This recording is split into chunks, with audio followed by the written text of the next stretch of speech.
Hello, everyone. Welcome out to Father McGivney High School. We're here in Glen, Illinois for today's Youth Baseball Midwest Showcase game. We've got, I think, a dandy for you here out at, I don't know, maybe there's a name for it, Griffins Park, Tri-County Park, I don't know.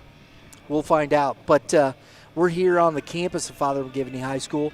And the St. Anthony Bulldogs, all the way over from Effingham, Illinois, have traveled over to face off. We got a pretty good ball game here for you today. Both teams with some aspirations of making a state run. And, we thought, hey, we're in the neighborhood. We might as well get over here and find out what's going on between these two teams. Today's Youth Baseball Midwest Showcase is presented to you today by Empower Financial. You may have health insurance, but when a major accident, heart attack, or cancer diagnosis hits, the medical bills are only half the battle. Who's paying for your mortgage, your groceries, or the travel costs for treatment while you can't work? That's where Empower Financial Group comes in. We provide supplemental benefit plans that pay cash directly to you, not the hospital. Whether it's an accident or a serious illness, you need the financial flexibility to focus on recovery and not your bank account. Visit empowerfinancialgroup.net for more details. Want to thank Empower Financial for partnering with us in the Youth Baseball Midwest live stream. We appreciate it. If you want to know more about Empower Financial, go to empowerfinancialgrp.net. That is empowerfinancialgroup.net. All right, today's game also, folks, Youth Baseball Midwest is produced by Red Earth Productions, LLC. If you want to know a little bit more about us, go to Red Earth Prod. That's redearthprod.com. We got some great production. We also do some brand management for some folks, social media. Check us out. Give us a call. We'd be happy to help you, especially if it's sports related. We got some great stuff for you. We do that all the time. In the trailer here, working my crew, they're working hard for us. Our director engineer, Drew Klutz, making sure everything goes right here as we bring you the broadcast.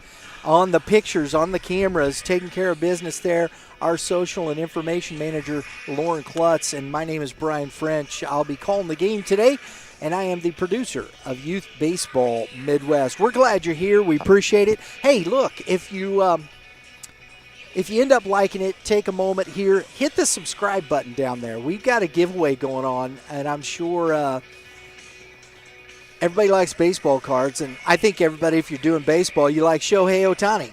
Shohei Ohtani is a dude right now, and we've got some baseball cards from the World Series the last couple of years. Not the World Series, actually, the NLDS. We've got Shohei's first career postseason win from 2025, his first career postseason home run from 2024, the NLDS. We're giving those away, tops now, some cool cards for just subscribing. Take a moment, subscribe, enter you into the contest, hit that dinger next to it. We are working to try and get to 5,000 subscribers, folks, and we hope you enjoy the ball game today. All right. Well, here we go. The visitors, St. Anthony, Class 2 St. Anthony, number 9 in the Scout Connect poll. This squad this year right now, let me get back to this, 15-6 on the season. St. Anthony schedule.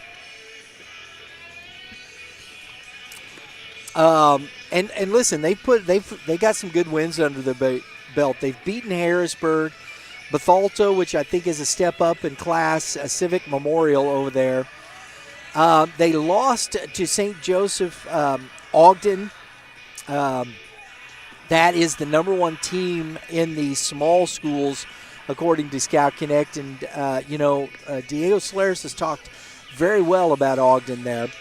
Got wins against Bree Central. Got a good win. They lost to Teutopolis. Good wins against Strasburg and Carterville down there, way in the south over there by Harrisburg. Breeze Mater Dei, another win. They just recently played Louisville. North Clay lost 8-6, so they're coming off a loss, but they had won 4-5. They'd won 5 in a row before the loss. And that was on, looks like that was Monday. Yes, that was Monday. So we had a chance, though, to catch up with the starting pitcher, Aiden Laritzen, for St. Anthony, and had a chance to talk to him. Drew, if you don't mind, buddy, let's go ahead and roll that. All right, folks, we're here with the starting pitcher for the St. Anthony Bulldogs, Aiden Laritzen. Young man, thanks for taking a minute. Thanks for having me. So I got to ask first, you guys, that's a pretty good bus trip. It is, yes. So when you get into a situation like this, you're coming this far, is there a difference in the way you set up, or you try and get as routine as you can? I'd say the bus ride is usually the same. I usually try to get sleep no matter how long it is. And once you get to the field, it's pretty good routine. Very good, very good. Because that's a long trip, man. Hour 15, yeah. Yeah. So you guys, season on its way. You had a pretty good season so far. Talk to us about where you're at as a pitcher. I know you guys you start off, you like to ramp up and whatnot. Do you feel like you're where you need to be heading into the playoffs? I believe I am. After my first start, I broke my pinky, which set me back for 2 weeks. And then I've had, I think, 3 starts since, and I felt pretty good heading into the postseason. Very good, very good. Talk to us about your pitch mix. What are we going to see from you today?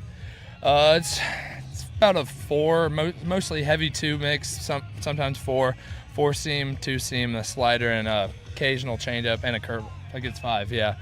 mostly 4-seam, slider, curveball, and then sometimes mixing a changeup and a 2-seam. Yeah, just depends on what's working, right? Yeah, mostly heavy 4-seam, slider, curveball. But yeah.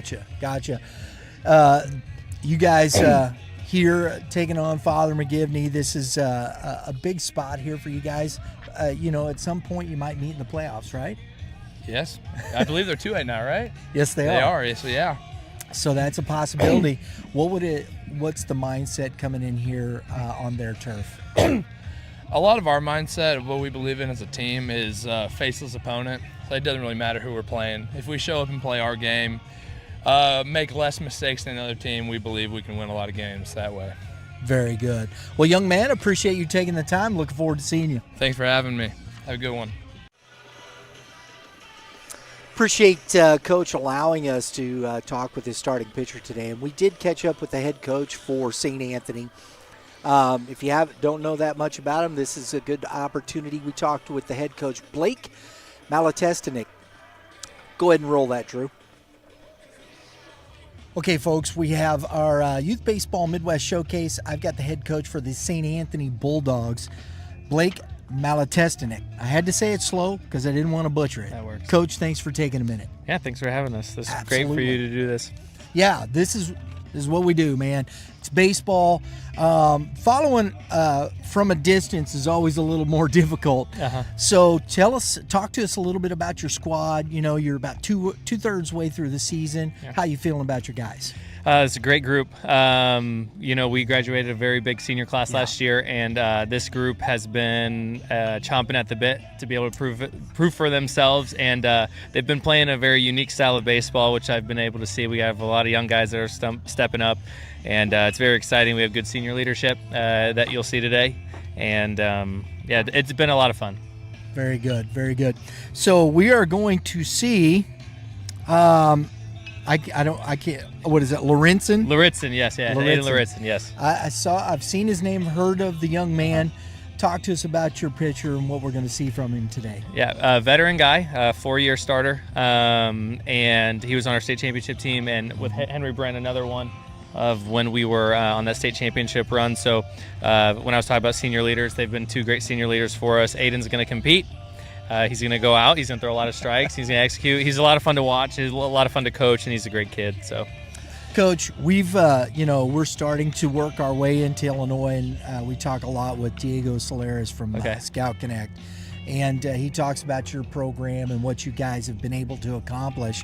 So for the folks, just kind of some history about St. Anthony. You guys, on a state title, what was it, 2 years ago? Correct? Yes, yeah, 24. And last year you fell just a smudge short. Yeah. Right?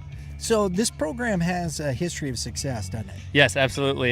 State championship in 2012 as well, and very consistent for regional championships every year, sectional championships. But obviously, every year, you step on the field in high school, you want to go to state championship, and that's what you want to bring home. And so that's always our goal. That's always our goal. And we are very confident going deep into postseason, taking care of small things during the regular season, and it's a lot of fun. St. Anthony loves baseball, and they love baseball. We love basketball. We love our sports, and it's a lot of fun. So. Absolutely. Coach, I do appreciate, I know you guys drove a long way, and I appreciate you taking the time. Yeah, absolutely. Appreciate Pleasure. it. Thank you. Yeah. Appreciate Coach Malatestinik for taking the time, and honestly, they had a long bus ride, folks. And if you've been on the yellow bus rides, sometimes they're a little inconvenient. So appreciate his cooperation and appreciate the consideration for us here. First time we've seen St. Anthony, so we're excited to see him here. For the number 4 ranked Father McGivney, also Class 2.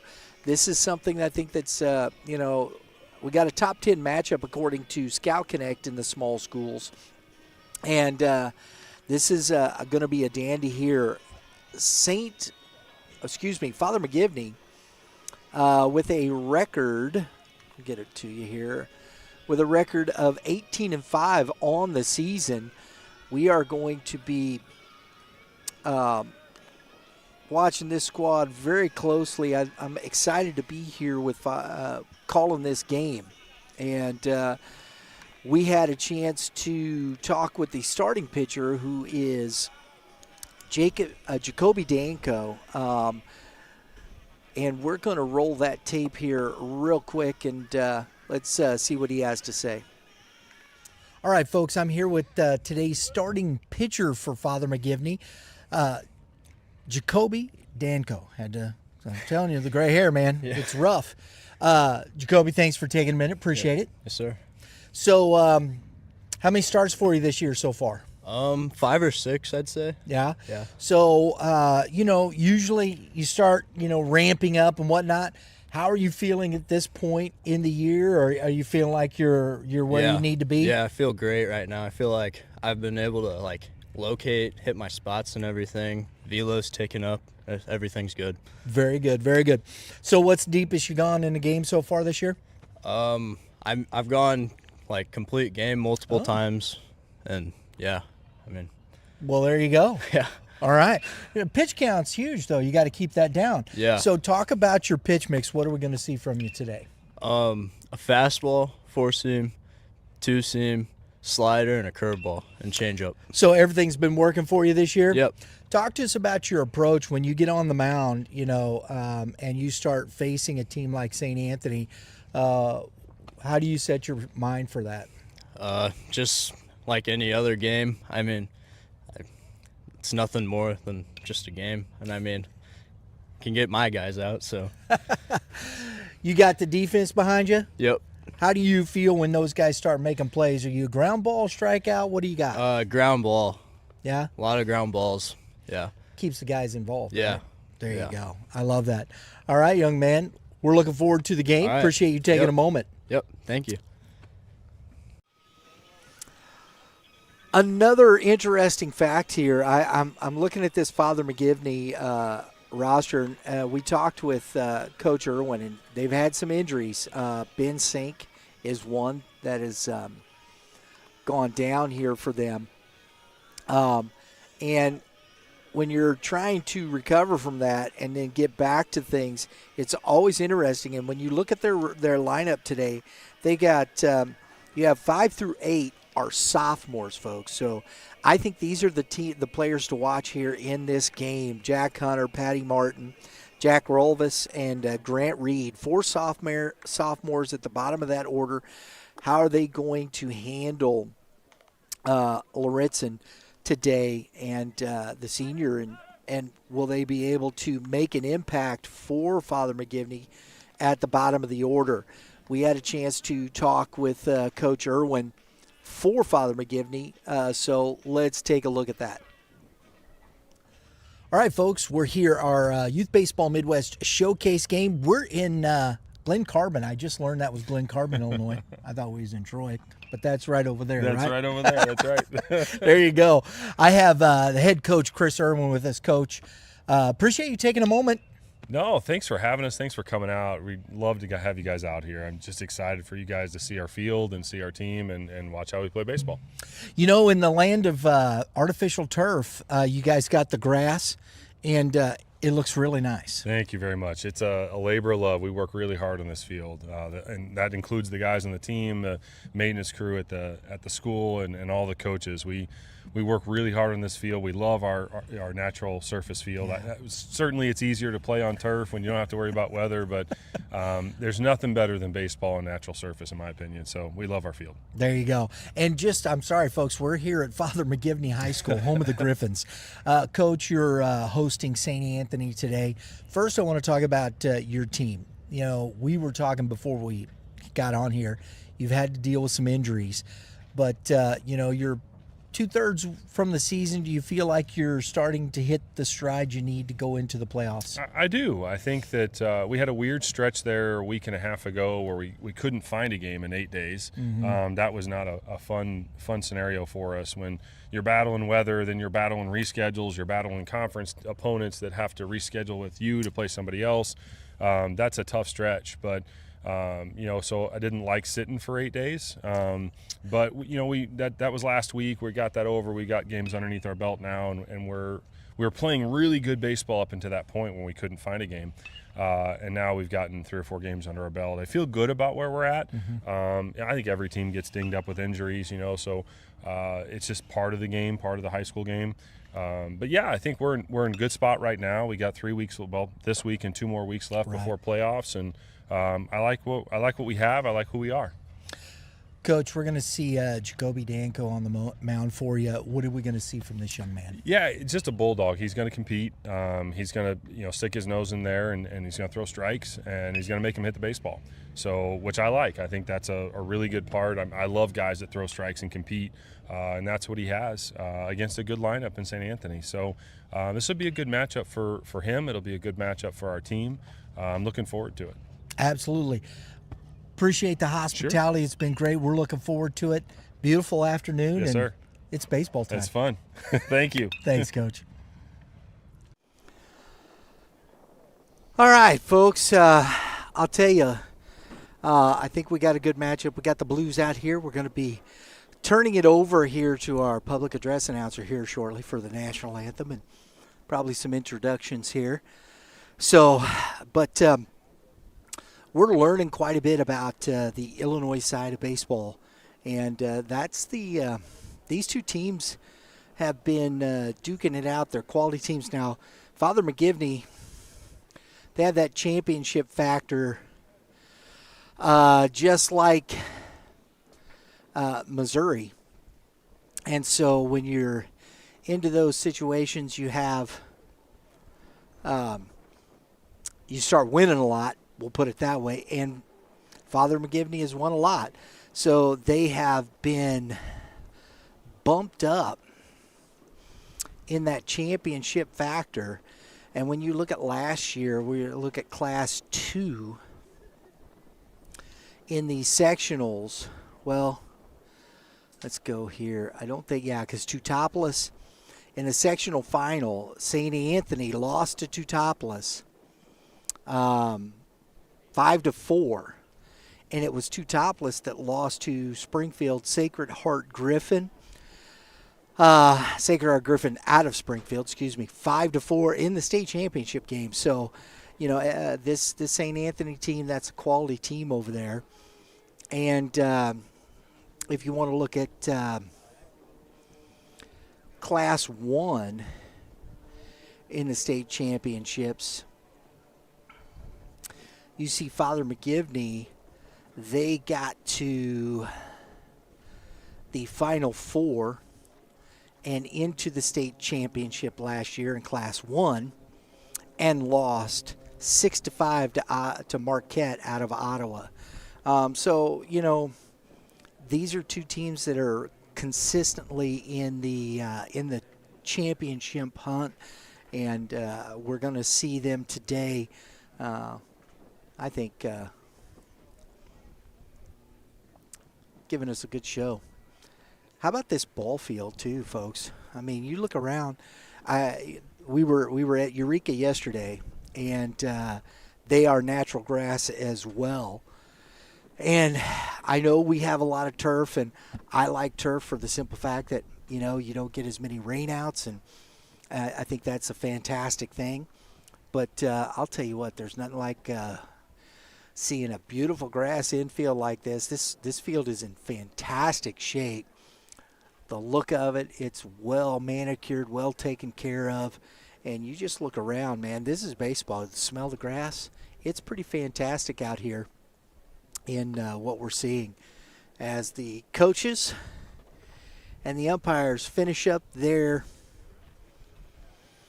handshakes and all around, and it looks like we got time for baseball here. So we'll turn over public address announcer here, and I think if we're going to get one. Maybe not. I know we're going to get the national anthem because they said that. So, all right. So we're going to step aside for the playing of the national anthem, and we'll be right back.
All right, folks, here we go. We're going to get started with the starting lineups for today's ball game.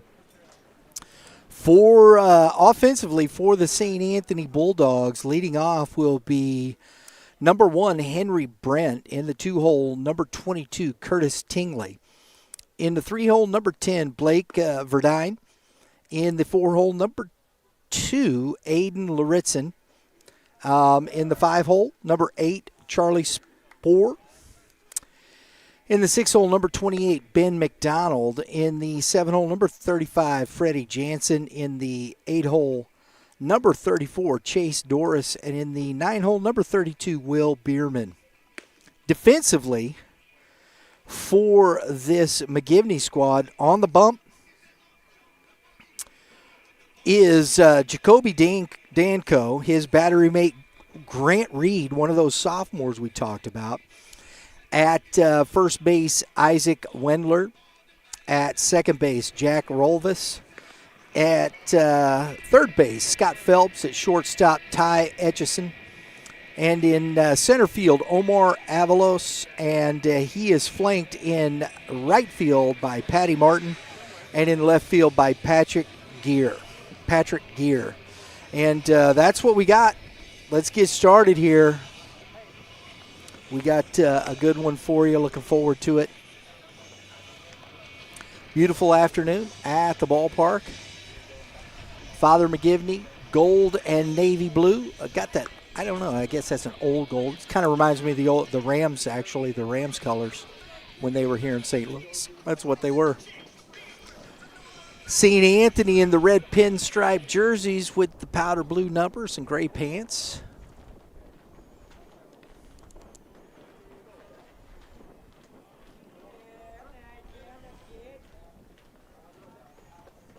.432 first pitch.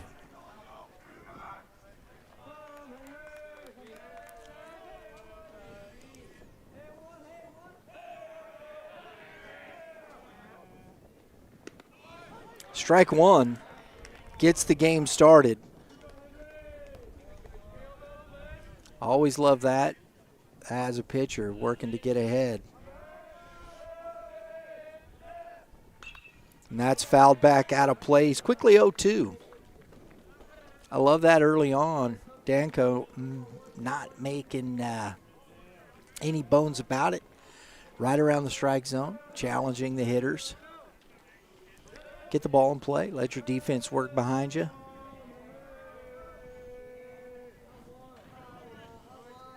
Everybody's praying pretty straight up here.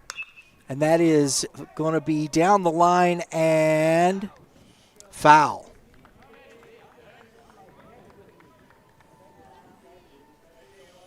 Long strike.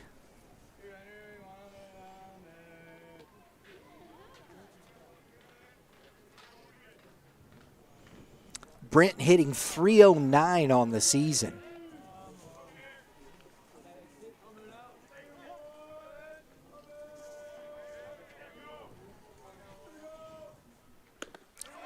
Good off speed. Brent down, swinging over that, looked like a good curveball slider for out number 1. Curtis Tingley to the plate. Tingley on the season, .244 hitter, a .407 OPS. I like that. So that shows you he gets on base. And that is strike one. So Danko not messing around at all. He is filling up the zone.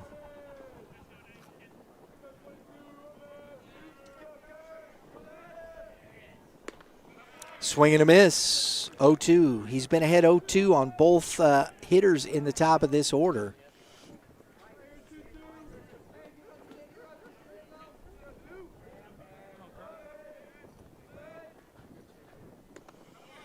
Misses upstairs. 1 ball, 2 strikes.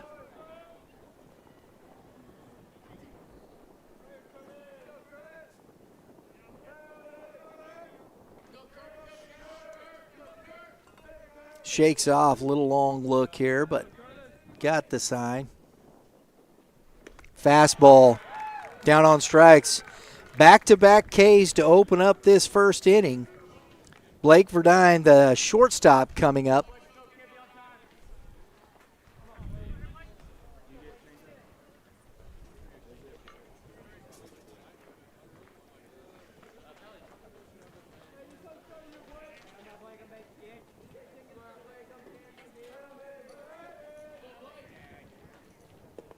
That's ball one. Misses with the off speed outside.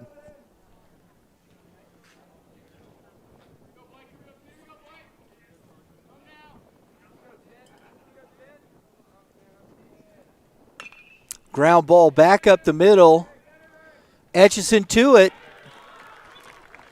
And that's a 1-2-3 to start this game. We head to the bottom of the first inning. St. Anthony, nothing. Father McGivney coming up.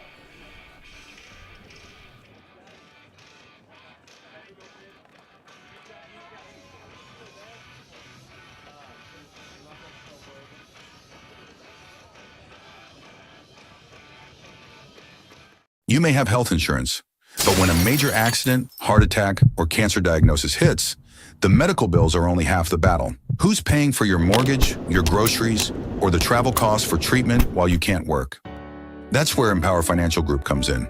We provide supplemental benefit plans that pay cash directly to you, not the hospital. Whether it's an accident or a serious illness, you need the financial flexibility to focus on recovery and not your bank account. Visit empowerfinancialgroup.net for more details. What, folks, that's the way you want to start it if you are a starting pitcher. Danko coming right out, filling up the zone, 2 Ks and a weak ground ball and a 1-2-3. So we'll see what Aiden Laritzen has here for St. Anthony. Starting lineups for Father McGivney. Ty Etchison will be leading off. Number 1, Omar Avalos will be in the 2-hole. In the 3-hole, number 15, Scott Phelps. In the 4-hole, number 18, Isaac Wendler. In the 5-hole, number 25, Jack Hunter. In the 6-hole, number 2, Patty Martin. In the 7-hole, number 4, Jack Rolvis. In the 8-hole, number 24, Grant Reed. And in the 9-hole, number 9, Patrick Gear. Defensively, for this St. Anthony squad, on the bump, Aiden Lawrence and his battery mate, Ben McDonald. At first base, Freddie Jansen. At second base is Will Bierman. At third base, Chase Doris. At shortstop, Blake Verdine. In center field is Henry Brent. In left field, Curtis Tingley. And right field, Charlie Spohr. Here we go. Etchison fouls it straight back, strike one. Both pitchers attacking the zone early.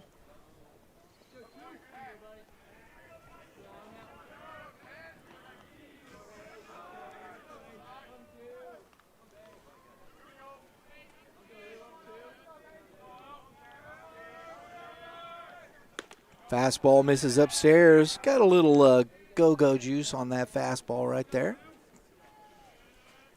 1 ball, 1 strike to Etchison. Misses low. 2-1.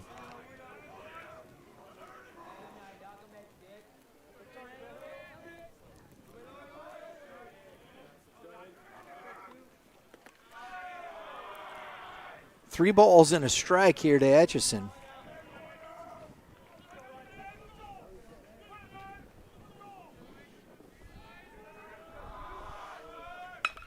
And that is down the line and fair. Etchison rounding first, on his way to second, and the throw is going to be late as he slides in safe. And does a little Freddie Freeman, except his hands were on his helmet. I like it. Leadoff double for Etchison. Look, getting behind, 3 balls and a strike. You got to try to come into the zone, and Etchison took advantage of it. Omar Avalos, folks, this young man is absolutely outstanding. He's headed to SIUE just down the road here after he's done with his school here. And he takes ball one.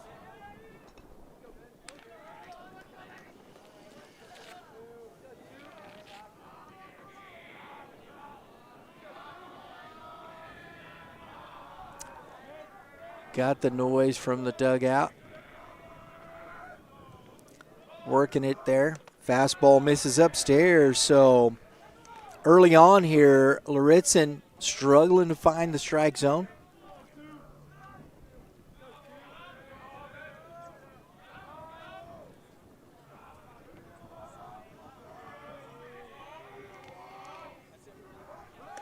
There's a pitch and a steal and a late throw. I don't think anybody said something. I think he had a shot at getting him there, but realized it a bit late. And a stolen base. 2 balls and a strike to Avalos. Another pitch at the knees. That's a good pitch right there, folks. Dotting that one. He's back in this at 2-2.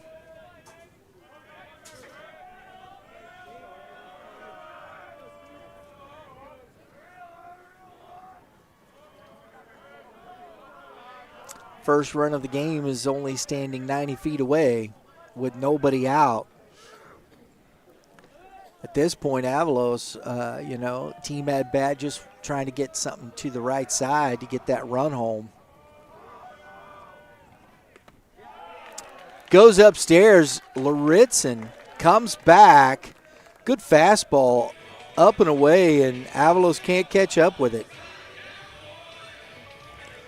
Phelps to the plate now.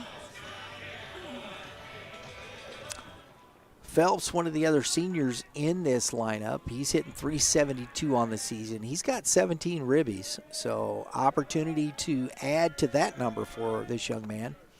And it's ball one.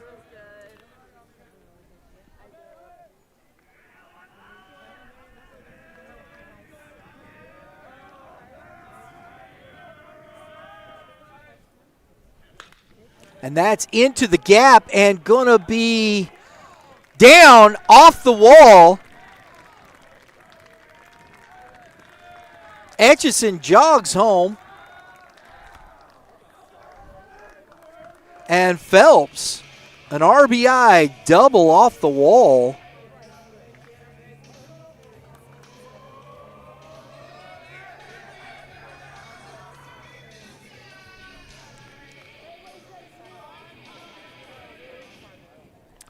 So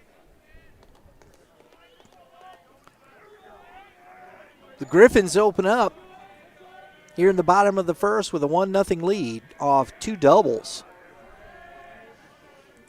Isaac Windler, another senior here, takes strike one. Windler hitting .455, folks, .455 on the season. Goodness mercy. He's got an .831 slug, 25 ribbies, 4 home runs, a triple, and 15 doubles. My goodness, no wonder he's hitting in the 4-hole. Ducks out of the way there. 1 ball, 1 strike. Good golly, Miss Molly. That's getting it done. .831 slug. That's just nuts.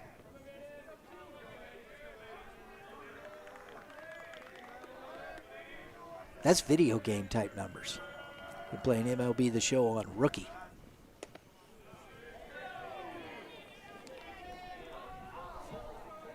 Two balls and a strike.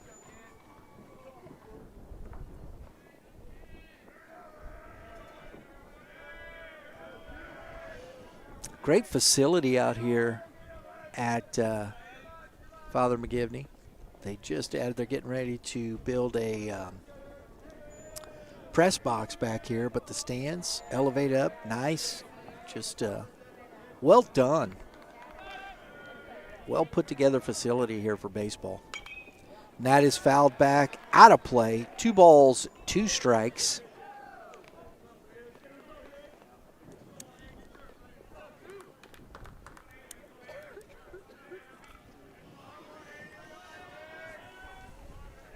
Steps back in. big wide stance for this young man. That's a big kid.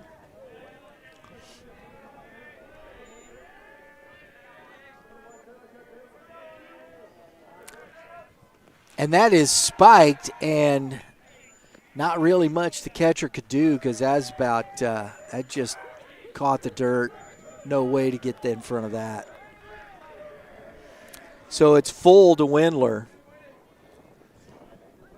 Luritzen pushing that pitch count up a little further here in this first inning.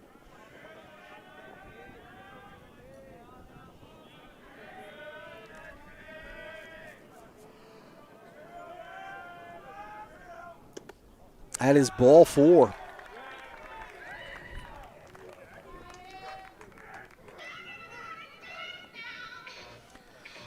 Runners at the corners, Jack Hunter coming up. The first of 4 sophomores here in this lineup. Hunter has a small sample size, 16 plate appearance, 11 ABs. He's got 6 RBIs in those 11 at-bats, folks. That's production right there. So no wonder he's here in the 5-hole. Coach is starting to show a little trust in his here in this spot, and that's strike 1. Luritzen could use a double play ball, I'll tell you that right now. He's pretty pinched at shortstop there, with Verdine hugging that second base. So he's ahead 0-2 as that ball's fouled back.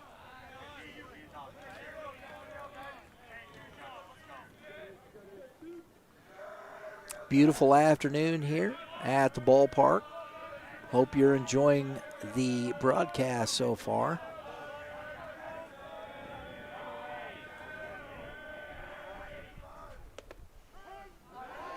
And that's a strike at the knees.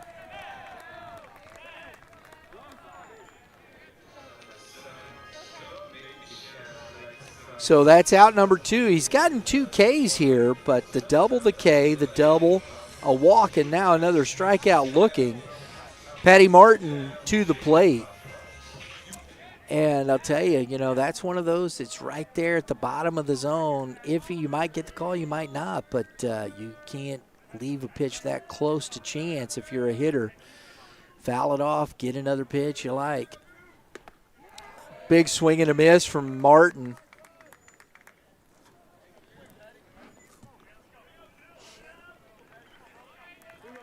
Luritzen trying to strand these last 2 runners. And he's quickly ahead 0-2 to Martin.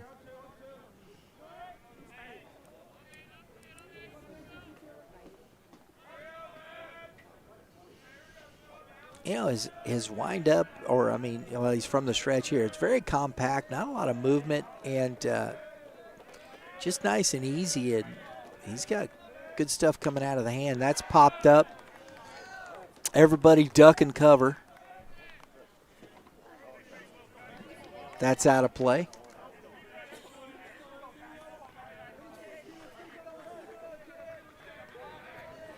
One pitch away from getting out of this is Luritzen. The only trouble is he's thrown quite a few pitches here in this first inning.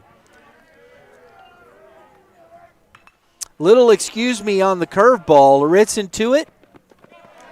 Fields his position. Griffins get 1. They strand 2. We head to the top of the second inning. 1-0. Father McGivney.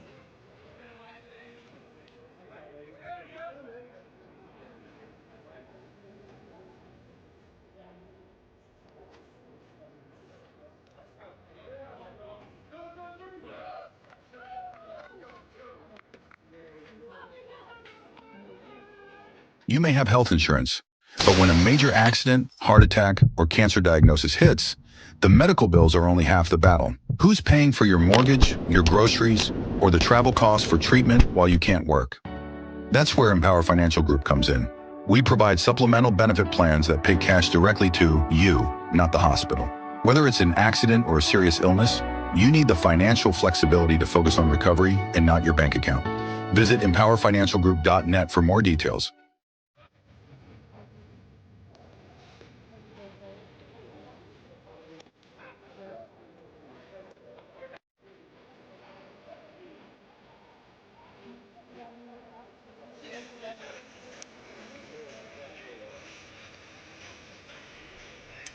All right, folks. Hey, look, if you like what you're seeing here so far today, think about subscribing. We got a great giveaway going on. Subscribe, get a chance to win these two Shohei Ohtani cards that are up on the screen right now. And we would love to see you there.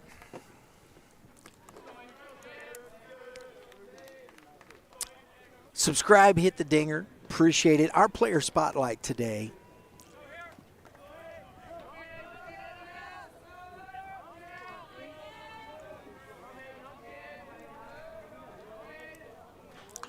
Our first player spotlight today, folks, is the pitcher for Father McGivney. Jacoby Danko. Jacoby, I mean, he was good in that first inning, and he starts off here throwing a strike. Aiden Lauritzen at the plate fouls one back, and that is ball one. 1 ball, 1 strike. And Danko, 27 innings pitched to this point, a 1.56 ERA. Misses at the knees. That's 2-1. He's 3-1 on the season with 3 complete games. He's started 6 games so far this season. Only allowed 6 earned runs, 13 total. And that's upstairs. 3 balls and a strike. He's walked 10, struck out 17, a 1.15 whip, and a 193 opponent batting average against. Only slugging a .193, so he hasn't given up any extra base hits, and he gets one. Lauritzen gets one past Wendler there at first base, and a leadoff single for the starting pitcher there.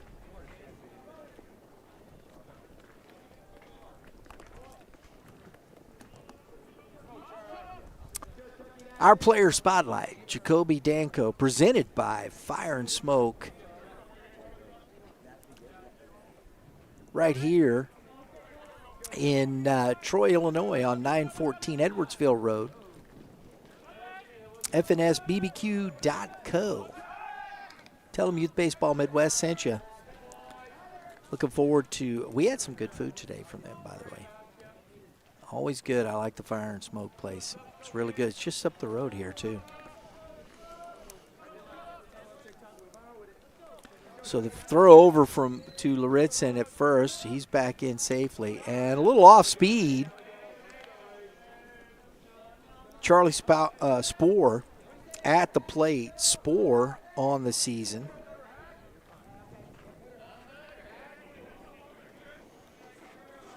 Spoor hitting .383.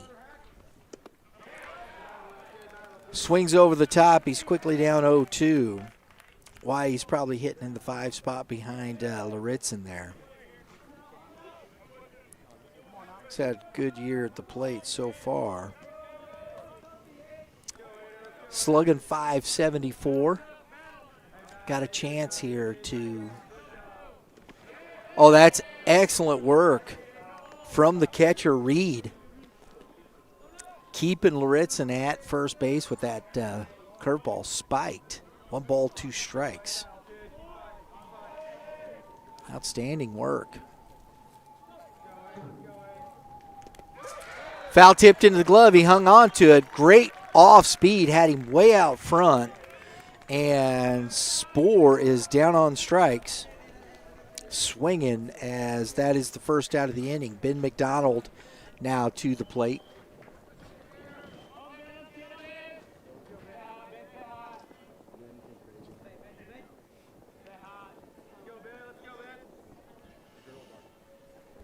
Fastball's outside. Ball 1.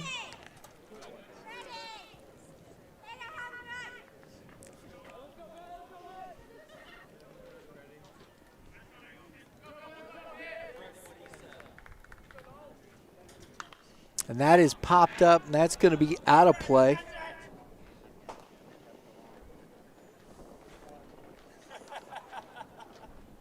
One ball, one strike.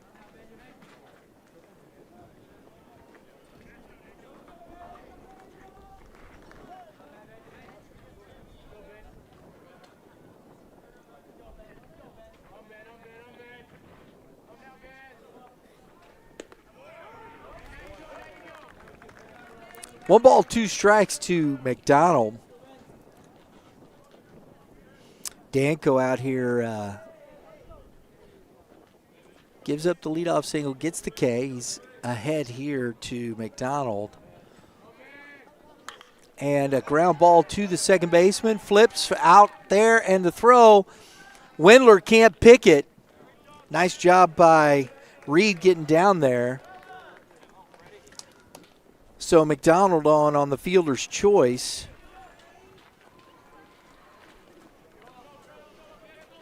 Out number 2 there.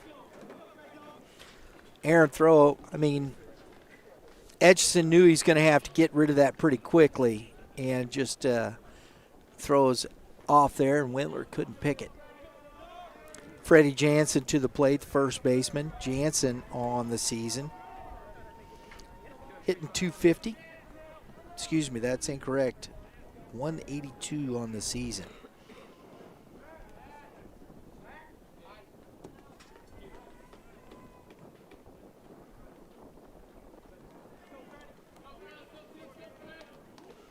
.22 at-bats. And that misses low.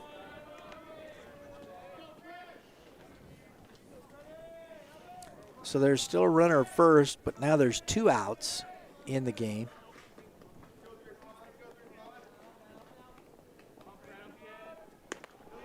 And that misses upstairs. 2 balls and no strikes.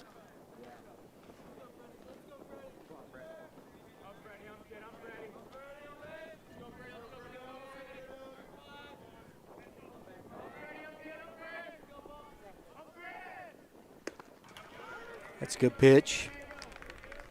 That's a good take right there. You're up 2-0. He kind of timed that up. Probably not a pitch he was looking for there. Takes the strike. That's a good take right there with the 2-0 count. Got a little bit bigger pitch. Just missed that one up in the zone. And fouled it off. 2-2.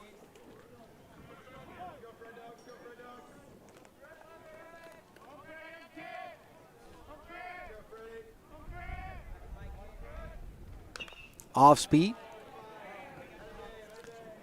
I like how Danko's able. That off speed, he's got the changeup and the curveball both working, and he's got a hitters way out in front.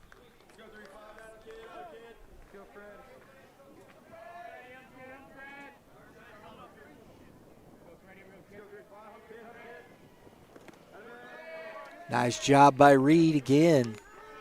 I'll tell you what.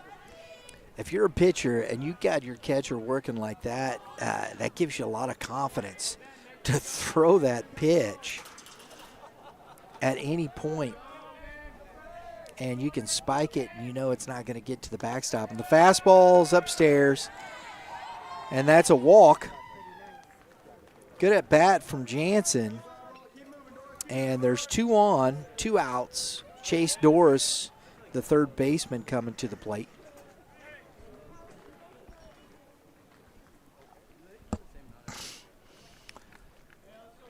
Quick little meeting at the mound here between pitcher-catcher.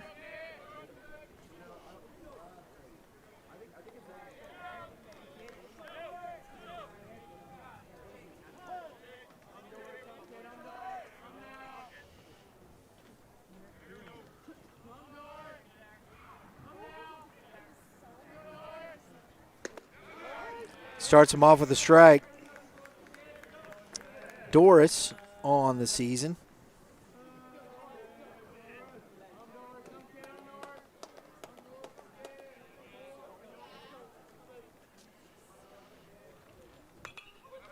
Fouls that one back out of play. It's Quickly 0-2. Struggling a bit at the plate here, this young man. He's been on base. A couple of hits on the season. A couple of RBIs. He's got a chance to try to help his team here with a runner in scoring position at the bottom of this order. But he's down 0-2, and he calls time. Blue gives it to him.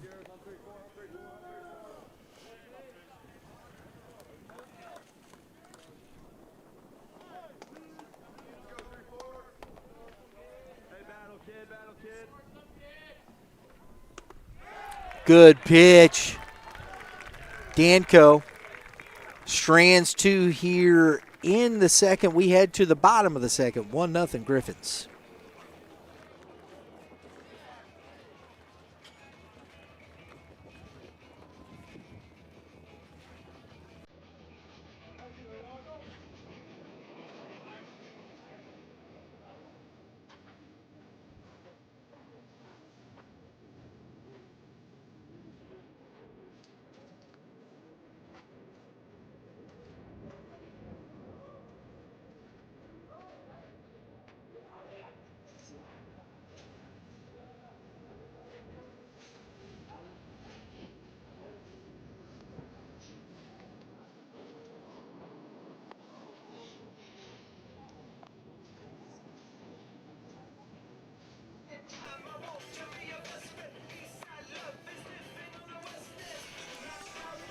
Folks, our player spotlight presented by Fire and Smoke, Burgers, Barbecue, and Brew. Feed your fire with all natural Hereford beef, fresh baked bread from Fazio's on the Hill, and local craft beer built on quality ingredients and giving back to the community. Fire and Smoke is serving up more than just great food.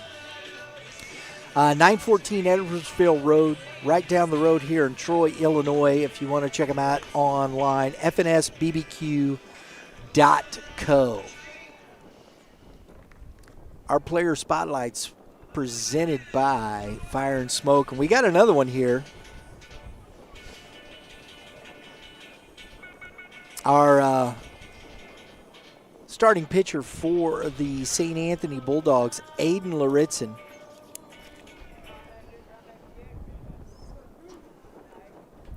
Lauritzen having a pretty good season, 22 2/3 innings pitched. He started 4 games. He's 2-1 on the season. He's given up 21 hits, 8 runs, 8 earned, 9 walks, 32 Ks. A 2.47 ERA, very good. His whip is 1.32. And that is ball 1. To the leadoff here, Jack Orolvis, another sophomore in this order, and it's quickly 1 ball, 1 strike. Lauritzen, and that is fouled back out of play. Getting in the strike zone early here. He's got a 241 opponent batting average against as well. And Blue, he says, my bad. I like that. Lauritzen coming out here trying to get in a good rhythm, working quickly after, and that's strike 3. Rawlis gone down looking for out number 1. Our player spotlight presented by Fire and Smoke. Aiden Lauritzen just gets the strikeout to start this second.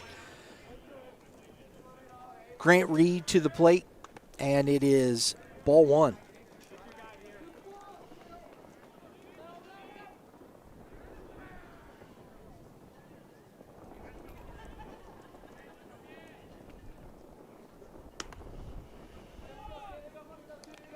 Behind 2-0, fastball upstairs. He hadn't been able to really get that fastball located here.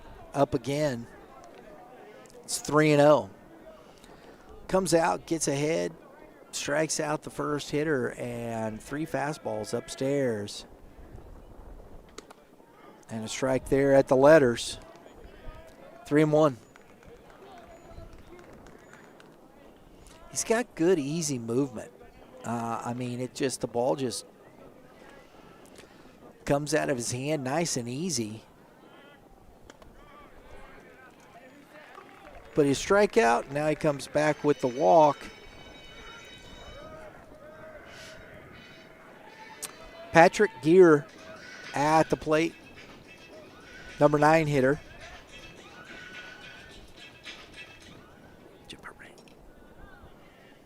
Almost started singing there. Sorry, folks. That'd been bad. Heard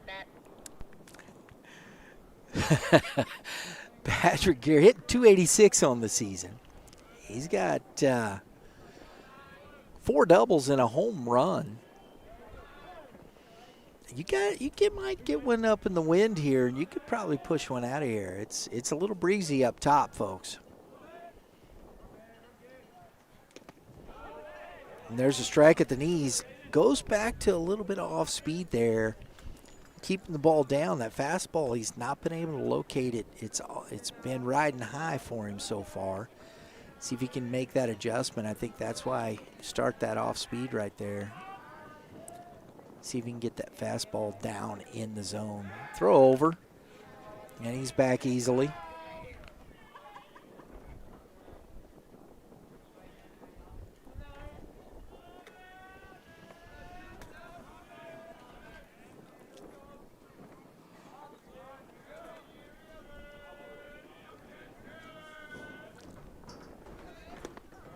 That misses low. 1 ball, 1 strike. The ballpark here, even across the way, 310 in the corners. The alleys are 355, dead center 365.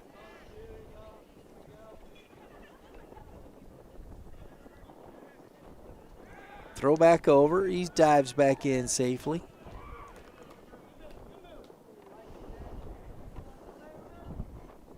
Jansen at first. Got that tag down pretty quickly. And that's upstairs, and that is 2 balls and 1 strike.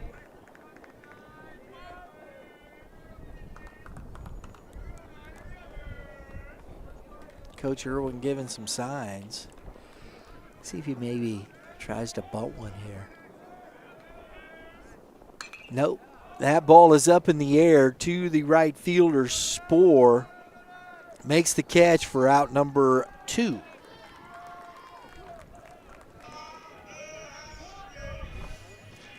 Back to the top of the order with Etchison. Doubled, scored the only run of the game so far here in the first inning.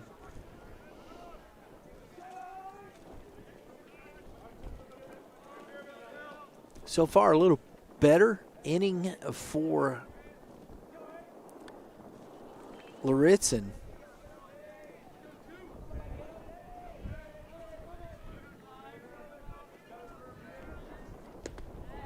That misses away. Ball 1.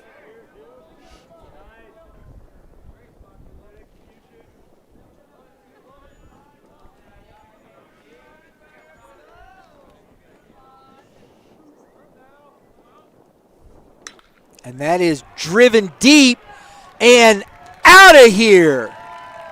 Etchison, 2-run shot here in the bottom of the second inning. That was a no-doubter from off the bat, folks. Goodness.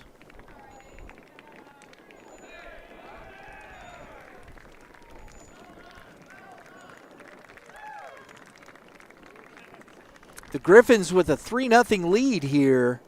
Etchison doing some damage. That's a double and a home run for this young man. He's got 2 RBIs now, along with 2 runs scored.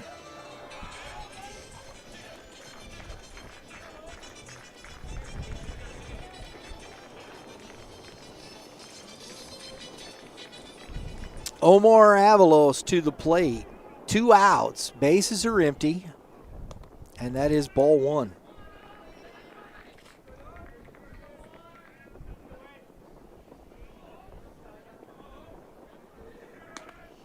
That's upstairs, 2-0.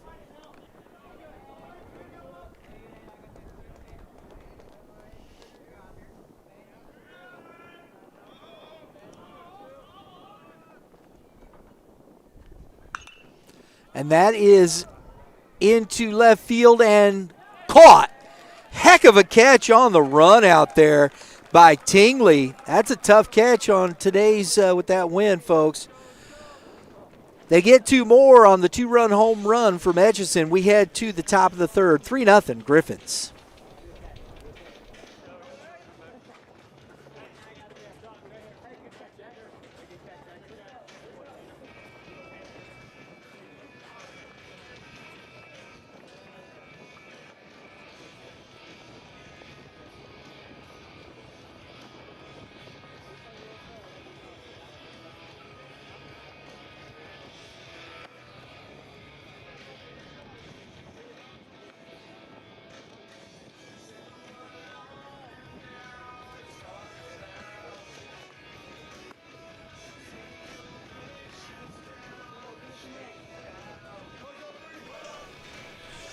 Folks, today's player spotlight presented by Fire and Smoke Burgers, Barbecue and Brew.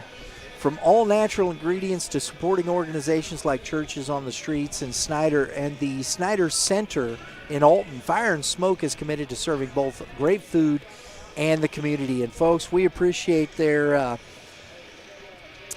sponsoring of our player spotlights here today.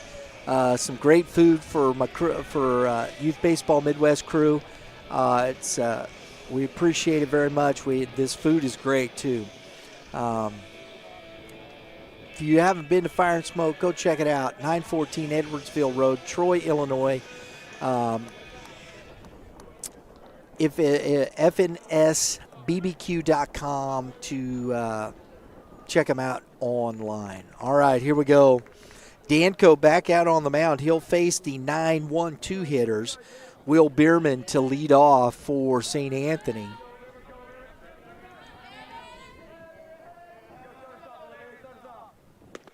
That's strike one.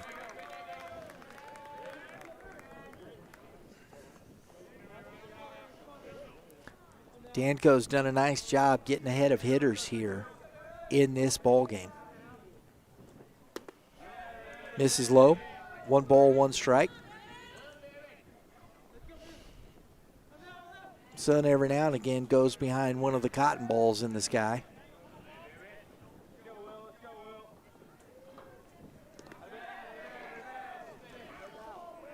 Two balls and a strike.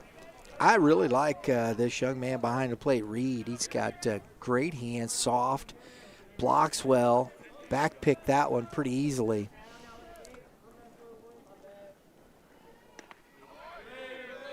Misses away, or misses inside, excuse me.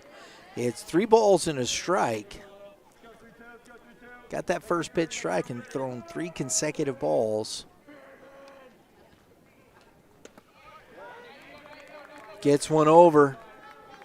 Man, that was something. I'll tell you, Bierman missed that. That was kind of sitting there on a tee.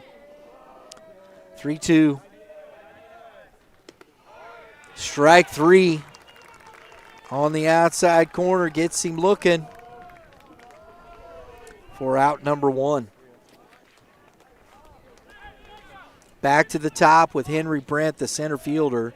Struck out his first at bat.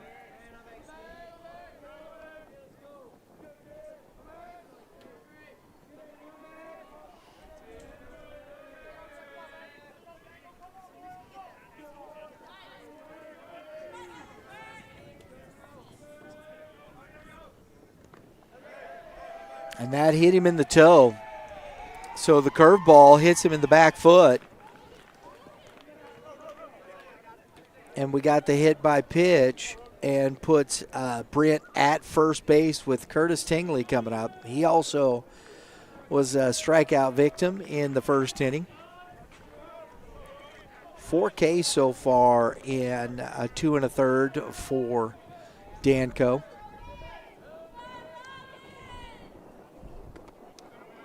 And that's ball 1.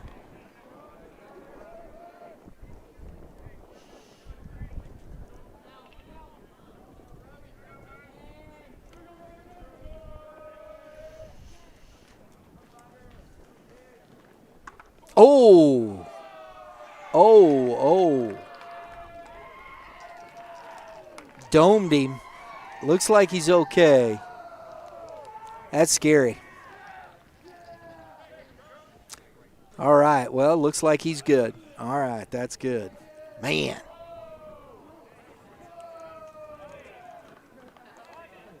So back-to-back hit by pitch. Here, this is what you get sometimes with high school baseball, folks. I think it's so very interesting.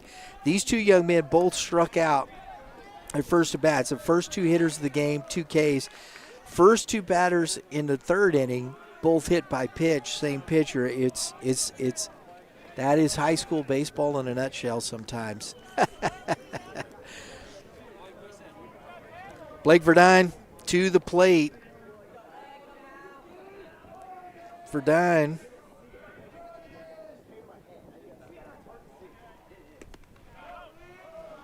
takes ball 1.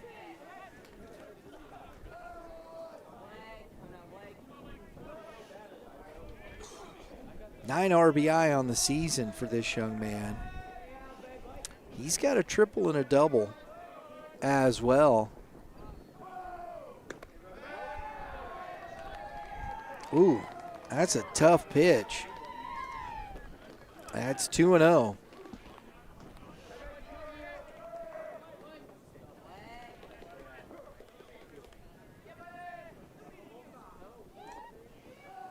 Two on. There's 1 out.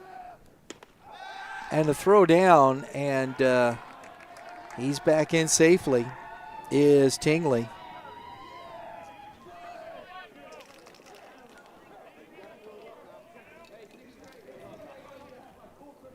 Three balls, no strikes.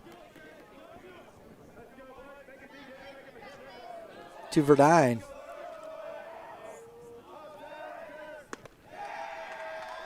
And that's ball 4.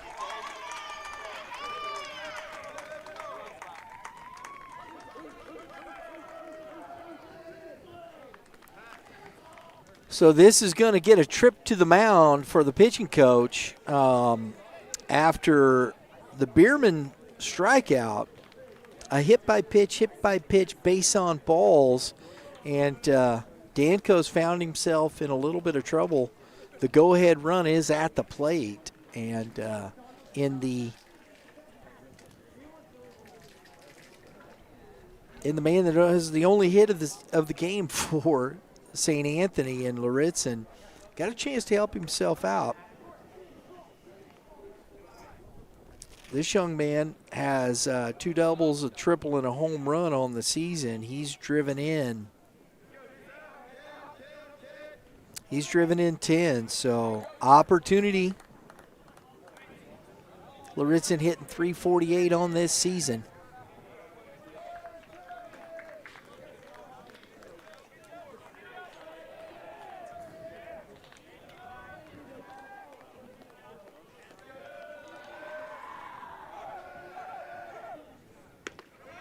And that is strike 1. So let's see if he can follow it up.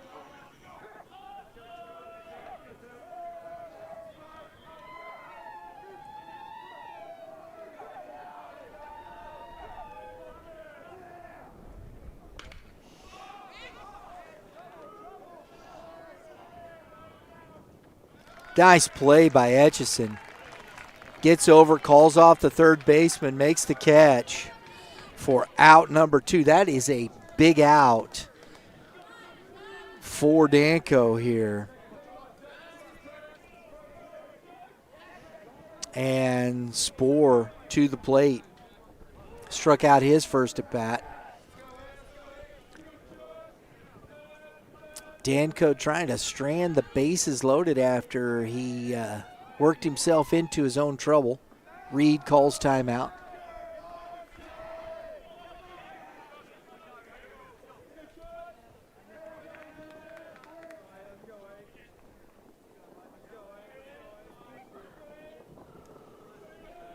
Long look from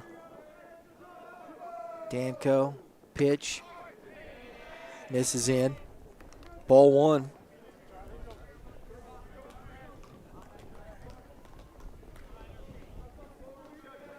Sporer slugging .574. This young man also has driven in 10 runs. And he drives one deep to center field, and grand slam home run for Charlie Sporer. That ball was crushed, folks. Gives a little pose to coach on his way past third base.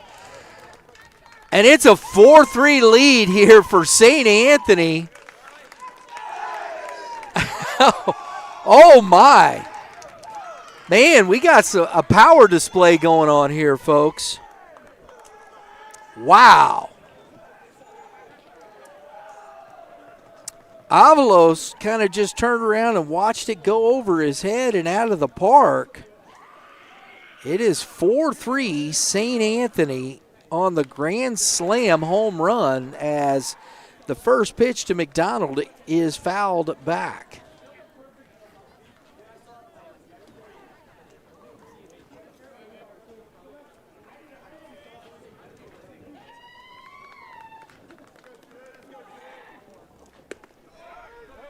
And that's a strike.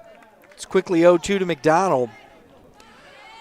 I'll tell you what, folks, you give up free bases, it doesn't really help you too much. 2 hit by pitch and the base on balls, and all those pitches come back, all those free bases come back to bite Danco.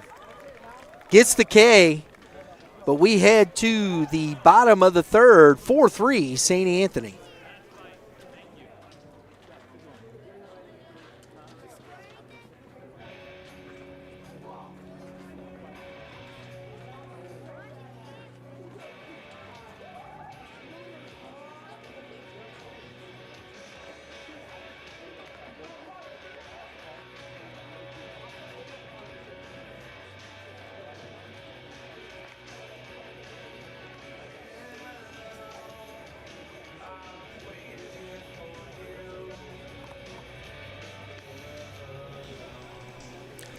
Folks, you might be seeing the folks over at Prime Sports hanging out with the scoreboard between innings. Prime Sports Midwest is your favorite destination for all things baseball and the official gear provider for Youth Baseball Midwest. Look, if you're looking for an opportunity to find the right gear, because let's face it, it's about finding the right fit, and that's what Prime Sports Midwest does for players and families across the Midwest. From top gear to expert advice, they help players get game ready. So make sure you go check them out. PrimeSportsMW.com. If you're shopping online, there's 2 locations, 1550 Ocella Drive in Fenton, Missouri, and you got the St. Louis Premium Outlets, Outlet Boulevard, Chesterfield, Missouri. Go check them out. Got some great stuff there for you. Prime Sports Midwest.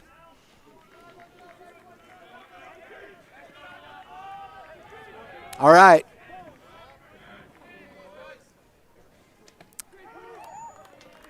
Number 15, Scott Phelps, leading off here in the third, bottom of the third, taking strike 1. Phelps is driving one into the gap and down. He's on his way to second for a leadoff double. Wow, they just come right back, Phelps. That's his 8th double on the season here for the Griffins.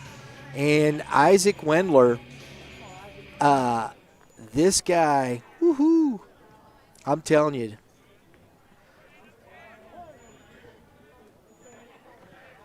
Wendler hitting 4, as we said, he's got 15 doubles, a triple, 4 home runs, 25 RBI, and off speed, down low. I'll tell you what, you don't want to make a mistake in the middle of the plate with this guy, because he might hit it out to that street out there. Goodness. Little cat and mouse over there. So was that a pitch or did they call time? It looks like it was time was called. So no pitch, 1 ball, no strikes. We'll do it again.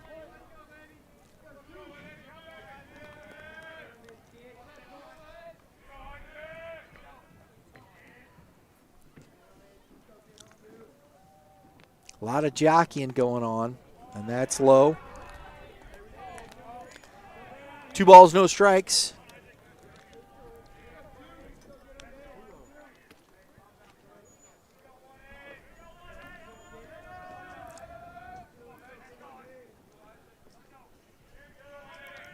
Long look, and it's a wheel and back.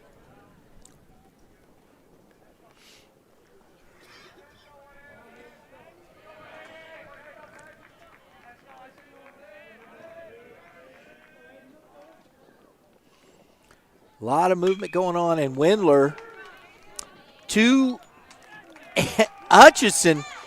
That ball was smoked. I thought it went through, folks. Lorenzen comes up with it and heads up as Phelps was heading to third, gets that 1-5. That's unusual if you're scoring at home there. And Wendler's on the fielder's choice. Jack Hunter, the DH, now to the plate. So Lorenzen erasing that double. Still got a runner at first. But heck of a nice job there. Popped up. Shallow center. Center fielder in. That is Brent calling everybody off, coming in, making the play, and it's quickly 2 outs now.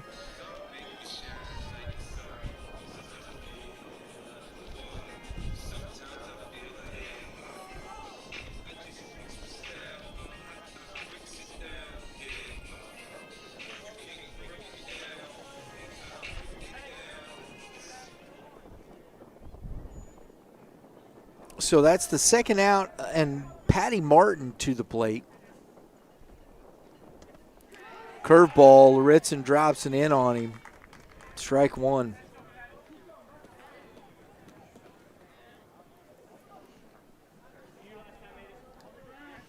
Wendler still at first. And that is flared back up the middle for another base hit here. And Patty Martin's on. It's 2 outs, and first and second with Jack Rolvis coming up, the second baseman. Rolvis hitting .373 on the season. 13 ribbies, trying to add to that. Does have a home run. Man, we've seen 2 already in this ball game, so I wouldn't count it out. I'll tell you that, folks.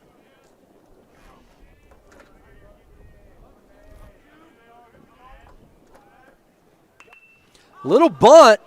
Lorenzen to it.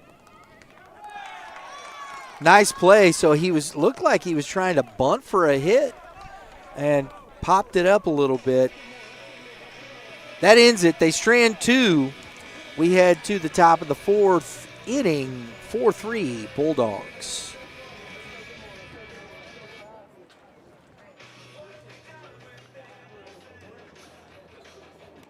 You may have health insurance, but when a major accident, heart attack, or cancer diagnosis hits, the medical bills are only half the battle. Who's paying for your mortgage, your groceries, or the travel costs for treatment while you can't work? That's where Empower Financial Group comes in. We provide supplemental benefit plans that pay cash directly to you, not the hospital. Whether it's an accident or a serious illness, you need the financial flexibility to focus on recovery and not your bank account. Visit empowerfinancialgroup.net for more details.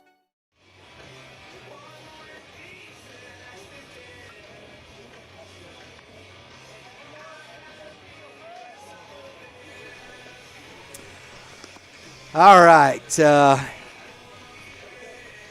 We've had some fireworks here, folks. But we got Danco back up on the hill to face Freddie Jansen, Chase Doris, and Will Bierman here in the top of the 4th inning. A 4-3 ball game.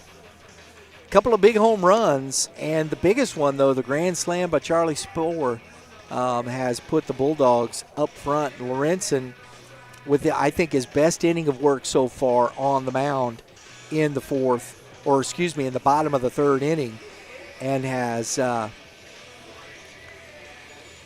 St. Anthony here in position to try and add some more. We'll see if Danco can come back and get a 1-2-3, get his team back in the dugout.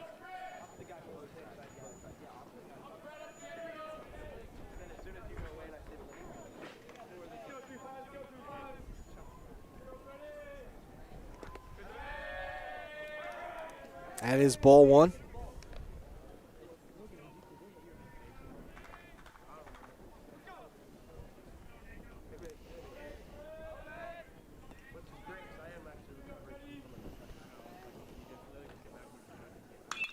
Pop foul out of play.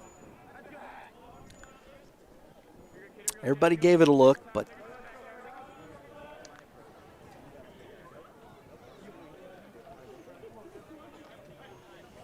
Danco has kind of gone the opposite way, where he was in the strike zone, getting ahead early in this game, and here in the middle, he is struggling to be consistent in that zone. We'll see if he can find that back here in the fourth. And that is ripped into center field, a leadoff single for Jansen.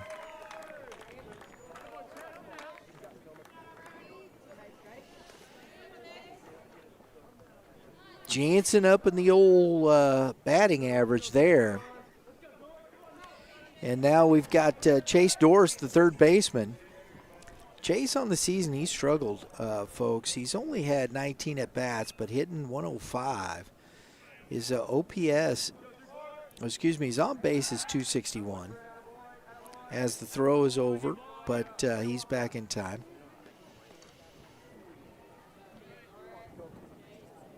He's got 4 walks, but he struck out 10 times, and so that's been the struggle here for this young man, Doris. Squares to bunt, takes a strike.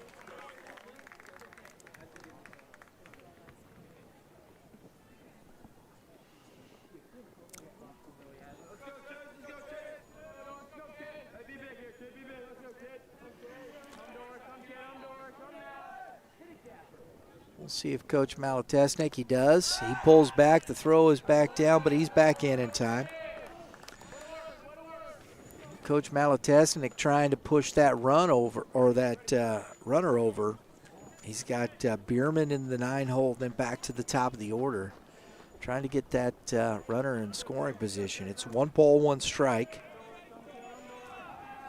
And that's some thick grass, so if you get it out in the grass, it's going to sit down. Oh. That is foul back. 1 ball, 2 strikes.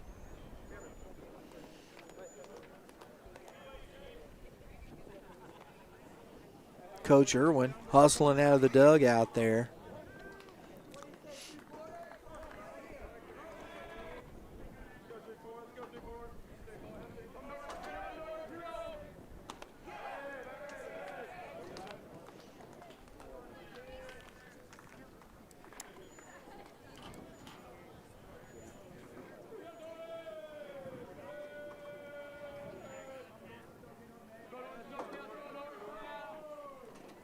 Two balls, 2 strikes. Popped up into center field. Avalos to it, makes the catch, out number 1.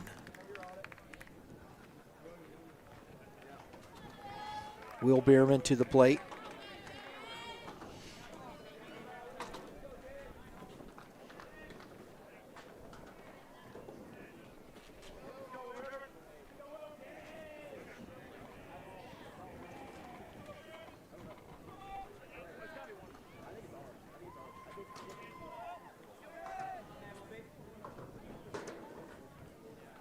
Squares the bunt.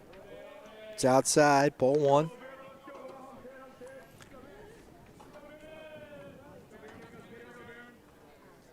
Coach Malatesnik still trying to push that runner over if he can. Got the 9-hitter here in Bierman, who has struck out looking his first at bat. He'd like to get that runner in scoring position for his center fielder, Brent, and that is a ground ball stepped on by Etchison. The throw is picked this time by Wendler, and Etchison says, appreciate you, bro. The double play, that ends the inning. We head to the bottom of the fourth with the score 4-3 Bulldogs. You may have health insurance, but when a major accident, heart attack, or cancer diagnosis hits, the medical bills are only half the battle. Who's paying for your mortgage, your groceries, or the travel costs for treatment while you can't work? That's where Empower Financial Group comes in. We provide supplemental benefit plans that pay cash directly to you, not the hospital. Whether it's an accident or a serious illness, you need the financial flexibility to focus on recovery and not your bank account. Visit empowerfinancialgroup.net for more details.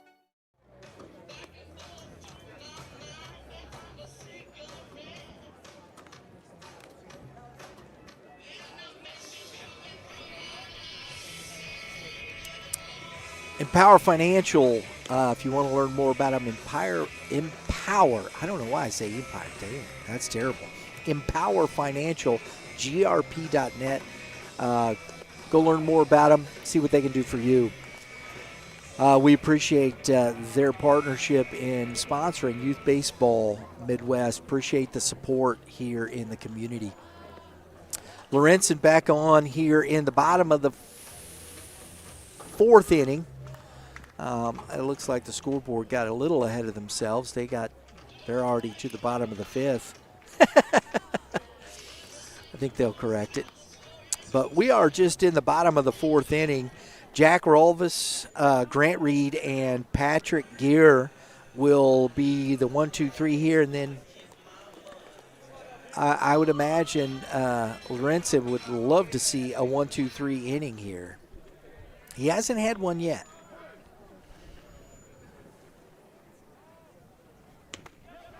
That's a good start with strike one to Rolvis. The second baseman, another sophomore in this lineup for McGivney. Ooh, good curveball. Didn't get back in it. Coach was enthusiastic about it.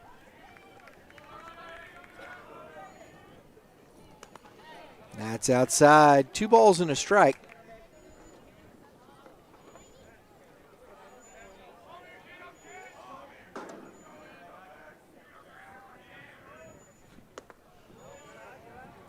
Three and one.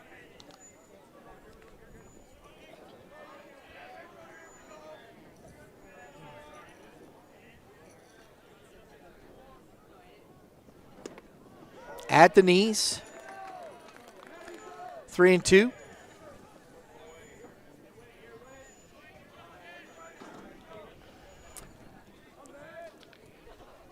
And that's fouled back into the net. We'll do it again, full. Lorenzen, one of the tough things about him as I'm watching this young man pitch is when he comes back, that ball is just, I think it's hard to pick up. It's coming right out of his ear. Boom, and it's on you. And it's a good fastball, and catch made. Nope. I couldn't see it. Couldn't see it. Okay. My folks, my crack crew in the trailer, because I can't see down that way because of the dugout, said he dropped it. All right. So let's see if Reed here can take advantage of it, gets new life. And this one deep into right field, but Spoor settles under it, makes the catch. That's out number one. That was Rolvis. Now we've got Reed coming up to bat. No.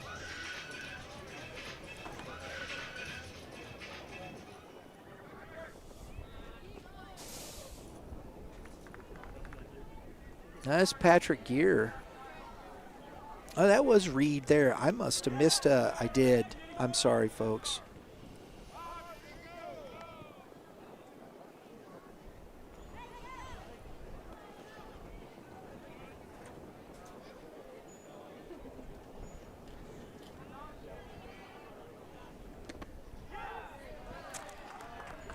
Strike one to Gear.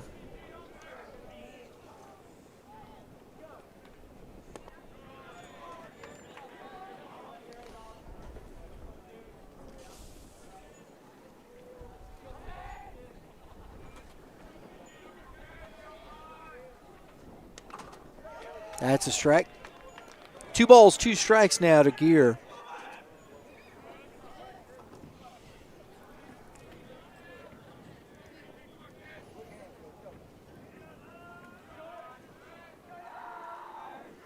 Gear's on base, percentage .430, and he grounds one in the hole. Second baseman up. Good speed, Gear, and just beats out the throw. That's a nice play by the second baseman, Bierman. Just couldn't quite get enough on the throw, and Gear beats it out for an infield single to start after 1 out. And, boy, here is Etchison. They haven't been able to get him out, and it's been a double and a 2-run home run. Man, I don't know if I'd want to pitch to this kid.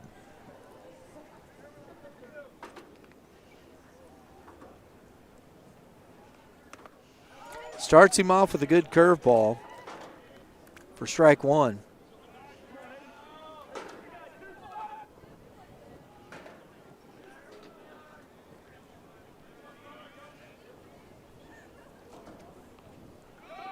Runner goes. That's a strike, and the throw is into center field. Gear on his way to third. So the stolen base, the throwing error on the catcher puts Gear to third base, and we have strike 2. So Etchison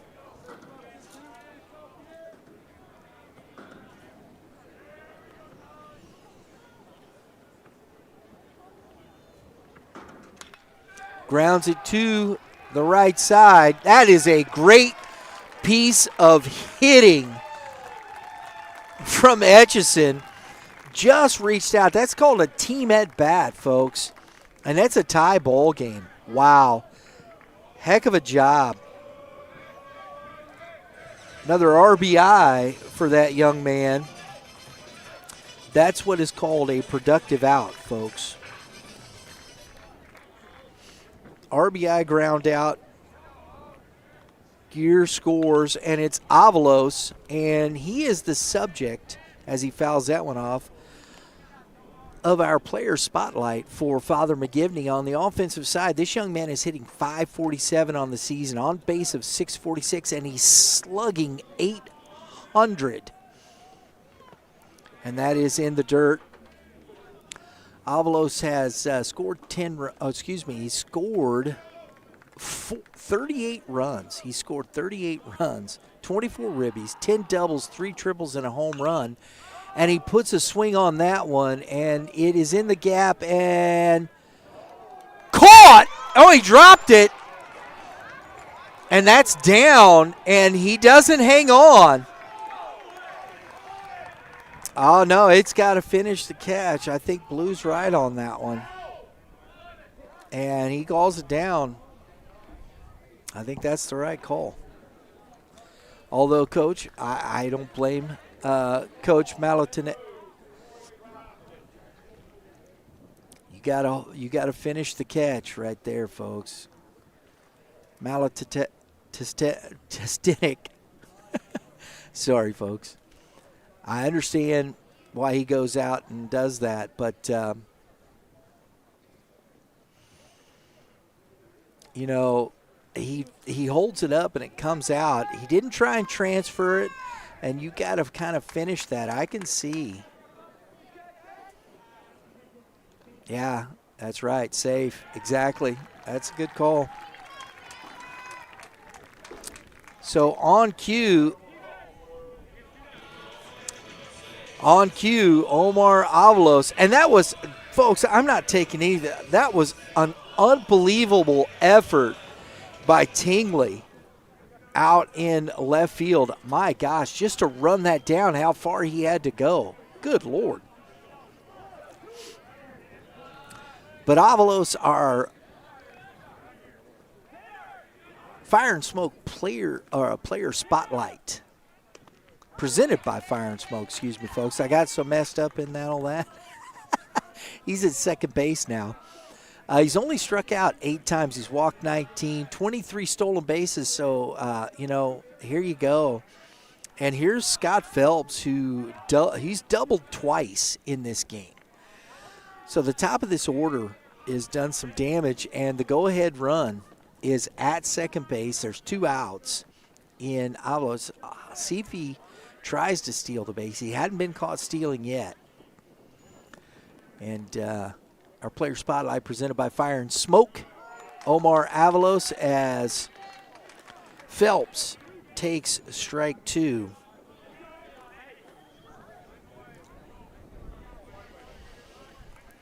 Man, this game's got it all. Home runs, controversy. It's got, it's happening, folks.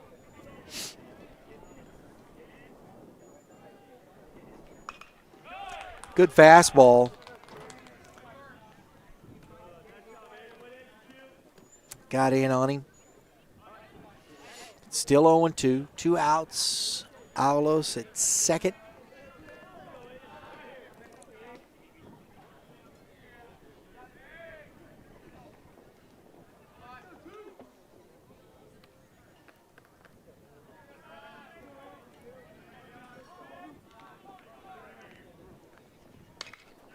That is grounded to the first baseman. Jansen swallows it up, steps on the bag. But the Griffins get one and tie it up as we head to the top of the 5th inning.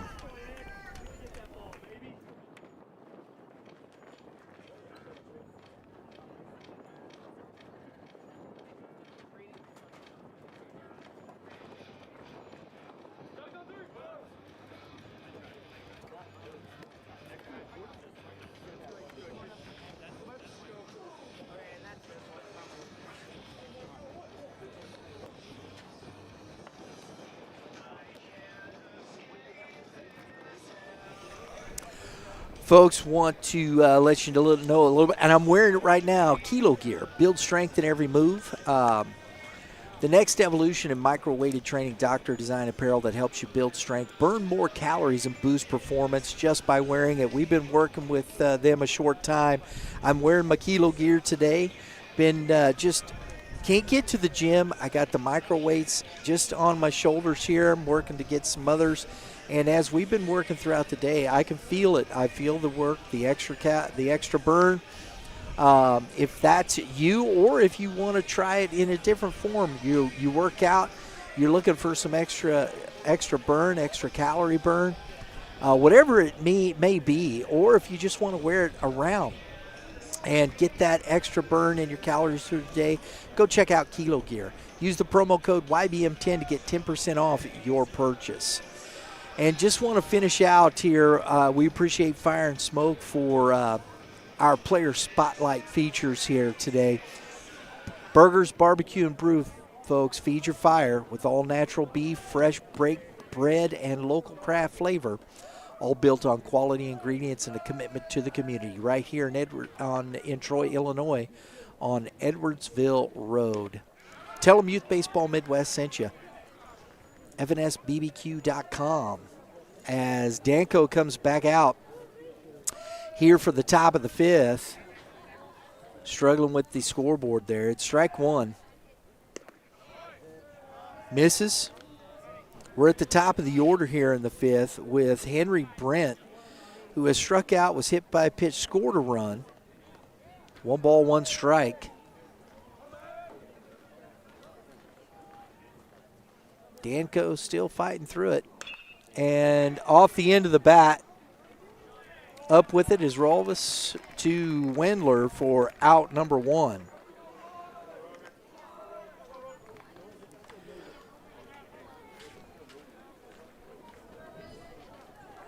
So number 6, we got a pinch hitter in. Oh, excuse me, number 5, Alan Rogan to the plate. I wonder if Tingley hurt himself as he was diving for that ball. I mean, that was a tough play. And so we got a pinch hitter, and it's quickly 0-2 to Rogan.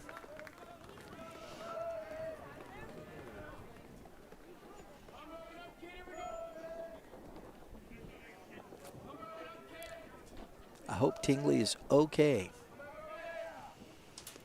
Off speed, spikes it. 1 ball, 2 strikes.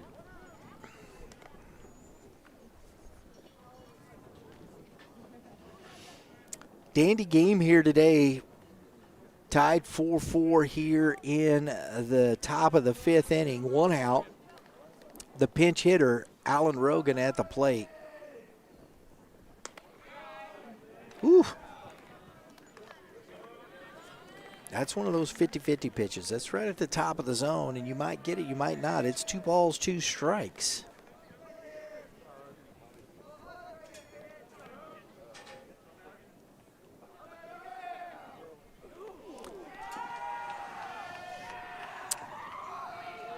On a 2-2 pitch, Danko hits Rogan to put him on with 1 out.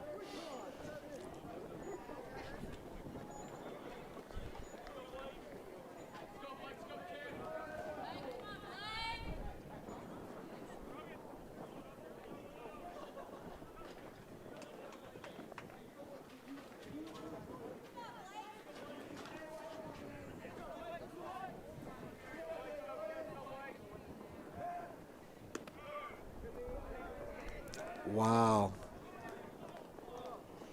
Man, I'm not quite sure. He hasn't called that recently. That's a pretty good pitch right there at the number. Verdine at the plate. He walked and was part of that grand slam as he scored from Spoor. 1 ball, 1 strike, 1 out, runner at first. Lauritsen's on deck. And a ground ball in the hole, the shortstop to it. Goes the short way, but he's not going to be in time.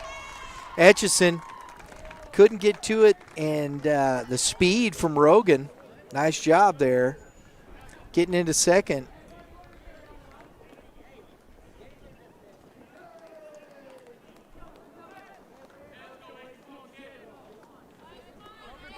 So first and second, Verdine on the fielder's choice. Lauritsen to the plate. He's got an opportunity to do some damage here with Spoor right behind him. St. Anthony has 4 runs on 4 hits.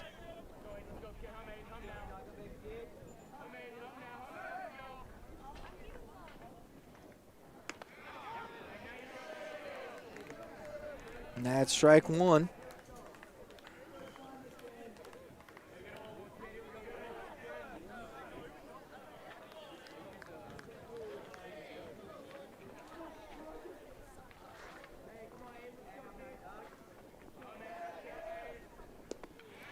Good off speed.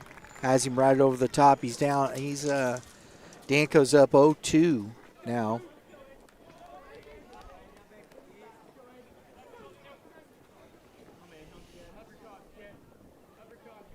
Lauritsen singled in the first. He's 1 for 2.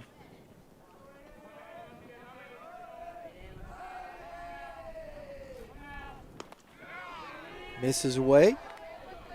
1 ball, 2 strikes. Big spot for Danko. This is what you expect to see when you got two top 10 teams here, folks, in Class 2. Quality baseball. Close. Teams are tied. That's a good pitch. Lauritsen knew it. Froze on that off speed right at the knees. Not happy with himself. You can tell as he's walked off the field. Spoor to the plate. 1 for 2, the big one, the grand slam. Gave the Bulldogs a 4-3 lead at the time. Griffins have tied it. He's got 2 on here in the top of the 5th, and that's outside.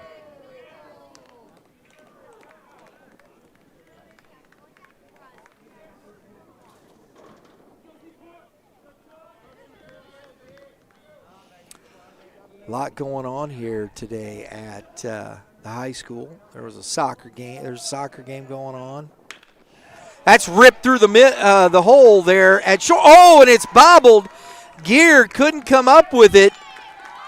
And Rogan scores from second on the RBI single from Charlie Spoor. So Spoor does it again, putting the Bulldogs ahead 5-4 here in the top of the 5th. That's his 5th RBI of the game. And his second hit brings up Ben McDonald with 2 on and 2 out.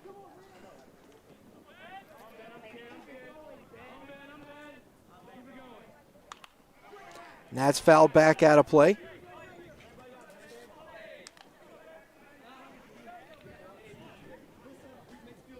Punch and counter punch, folks.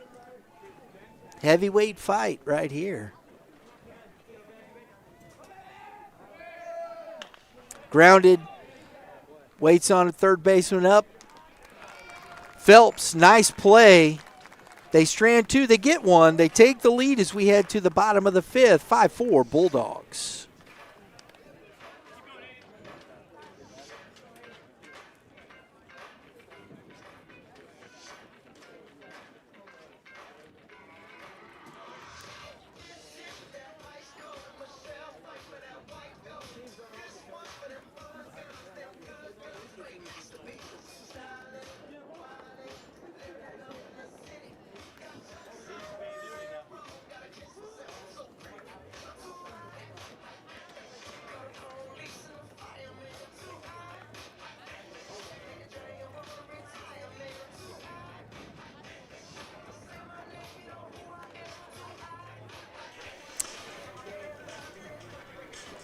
All right, folks, want to thank one of our sponsors here today, Kilo Gear. Build strength in every move. Look,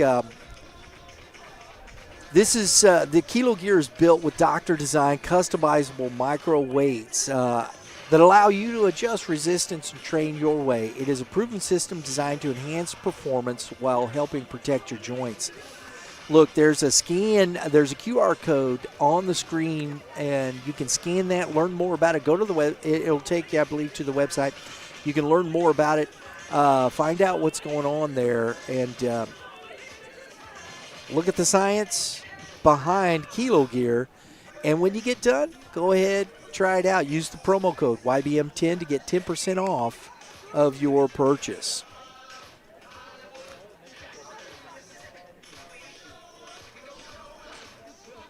All right, here we go. Lorenzen back out for the 5th. He's going to face Isaac Wendler, Jack Hunter, and Patty Martin here in the bottom of the 5th inning.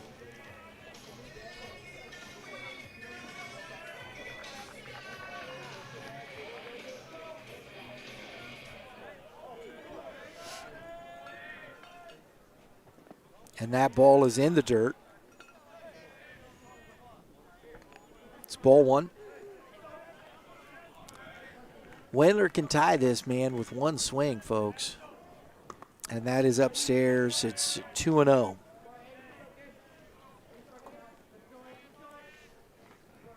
This has been an entertaining baseball game. And that misses away. It's 3-0. Lorenzen being very careful here with Wendler. I think kind of pitching around him. And 3-0 gets the green light and drives one in the gap off the wall. Wendler, man, the big man can run too, folks.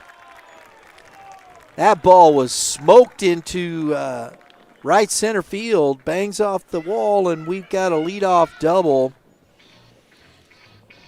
Coach gives him the green light. Jack Hunter to the plate. Hunter 0 for 2. He struck out and popped up into shallow center field. As I said, punch, counter punch. That's what we've seen. Top of the inning, bottom of the inning. Both teams going back and forth.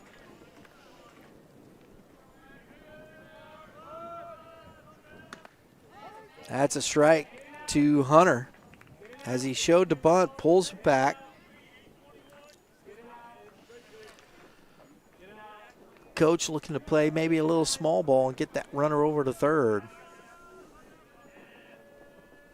See if he squares around again. Nope, he doesn't. And he holds up. 1 ball, 1 strike.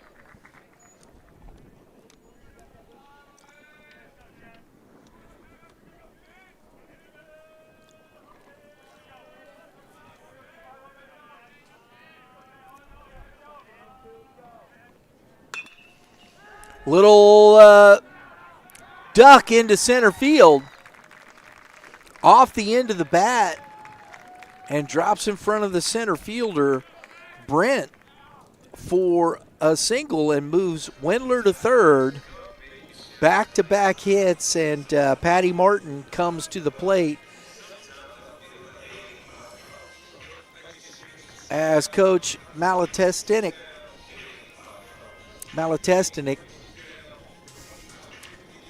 I'm going to mess that up some more before I get it all straight, guys. Oh, mercy. Heads to the mound, chat up with his pitcher, Lawrence. The Griffins, they've got 4 runs on 9 hits. They've hit the ball very well. They're behind, and the biggest one has been the grand slam from St. Anthony. That had the bases loaded, 1 swing.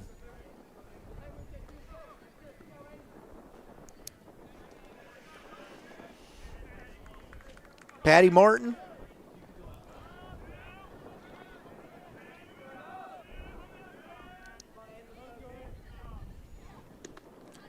Swings and misses. Strike 1. Nobody out. Rolvis on deck. Big spot here for Lorenzen. Good curveball. He's quickly up 0-2. They're pinched in. They're in at the corners. You're gonna, if you got a ground ball up the middle, you're gonna turn that double play, trade a run for a double play if you can do it. Foul ball that goes into the dugout. As my buddy Mitch Thomas would say, watch your lips.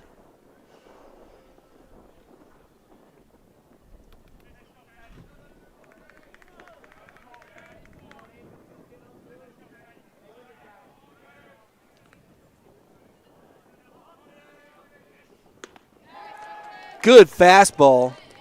Elevates it and puts it past Martin. That is out number 1. It's a big out here in the 5th. Runners at the corners. Rolvis to the plate.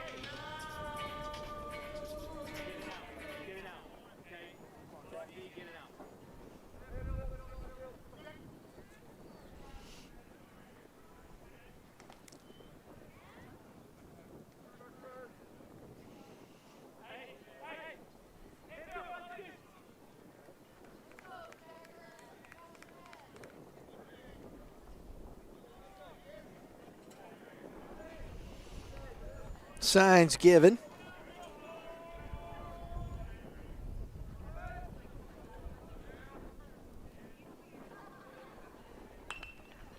There's a bunt. And that's, he's tagged out. He got the tag.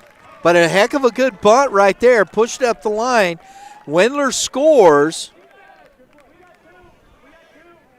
And that's 2 outs on the suicide bunt. A safety squeeze, we'll call it that.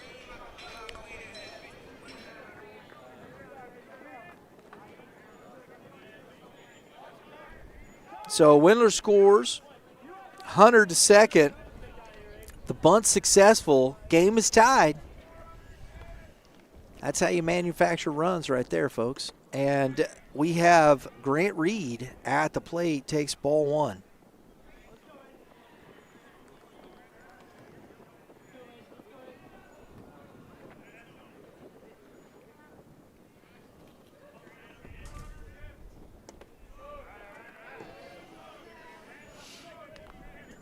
Two and 0.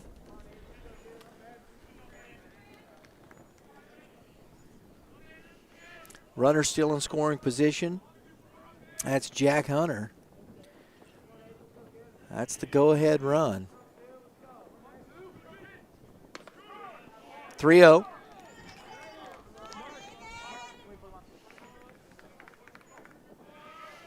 Coach just told him put him on, and they're going to put Grant on intentionally after the 3 balls, and we're going to see Patrick Gear, who is 1 for 2. And we got the courtesy runner, number 3 for the catcher. And that is Taven Yates will be running, courtesy running for the catcher. Patrick Gear, 1 for 2, singled, scored after a stolen base, and the throwing error got him to third. Didn't get far enough away from the catcher there. It's ball 1.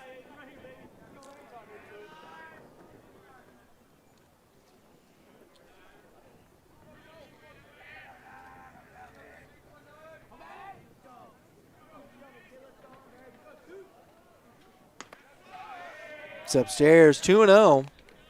Number 9 hitter, then you're back to the top of the order. Loritzen, I would imagine you don't want to mess around and put this guy on. Takes a little off right there on the fastball and gets it at the knees. 2 balls and a strike.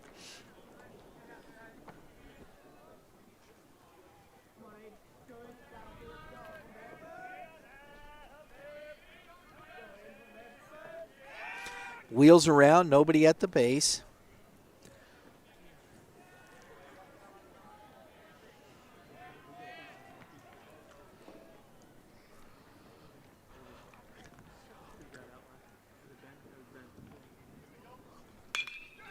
And that's into right field. Back on it is Spoor. That is a tough catch. That Sun is beating him right in the face, and Spoor makes a heck of a catch. They strand 2. They get 1. We head to the top of the 6th, tied at 5.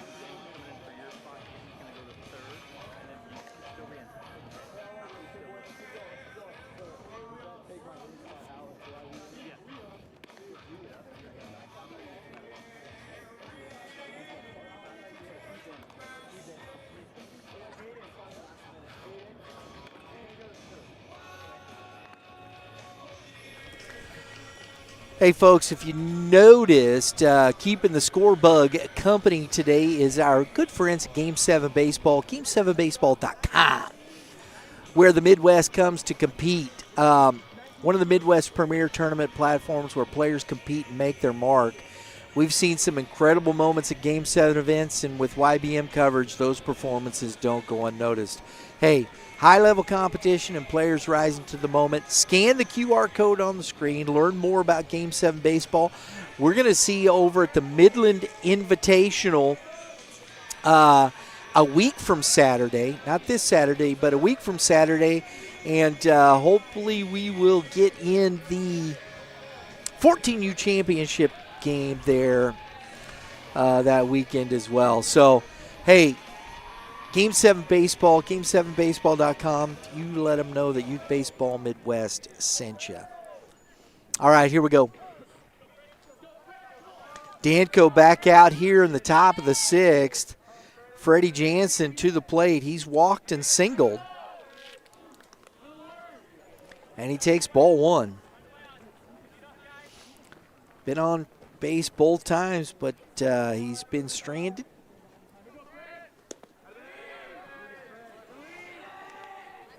Two and 0.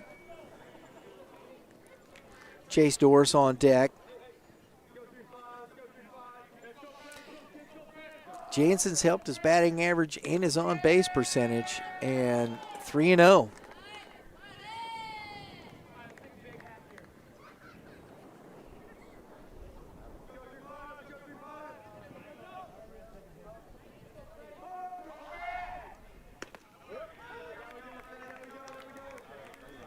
Three one.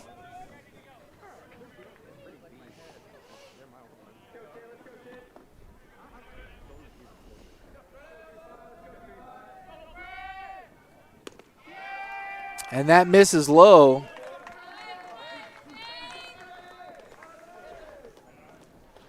Third time Jansen's been on base. Two walks and a single.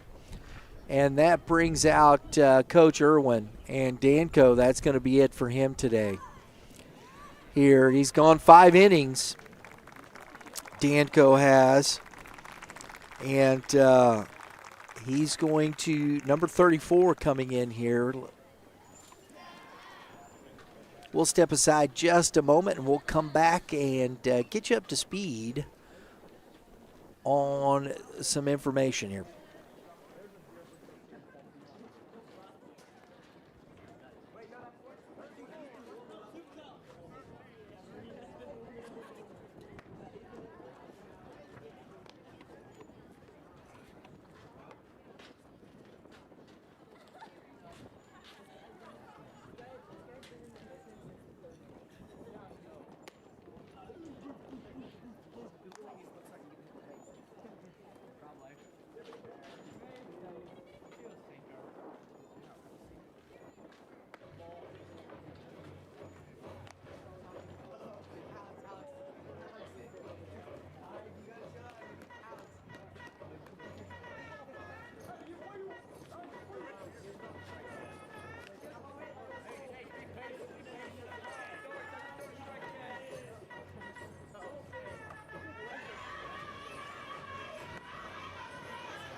So Danko, 5 innings pitched, 5 Ks. He walked 3, 5 hits, 5 runs. And we've got number 34, Will Hines, coming into the game.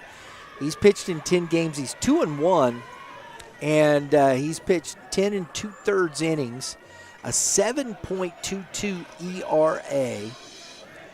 The young man has got a 1.78 whip with a 227 opponent batting average, an on-base percentage of .414.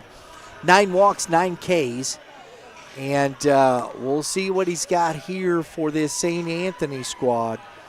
As Danko goes 5, walked the leadoff here in the 6th, and there's still activity in the bullpen as Coach Irwin has gone to his bullpen here to shut down the offense of the Bulldogs.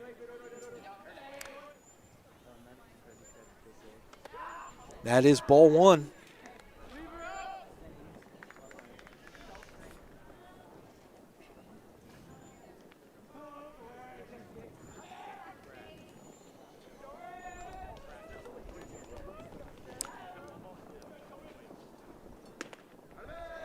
That misses in, 2-0. Phelps is right at the cut of the grass, trying to take away that bunt. Pinched up the middle there for a double play.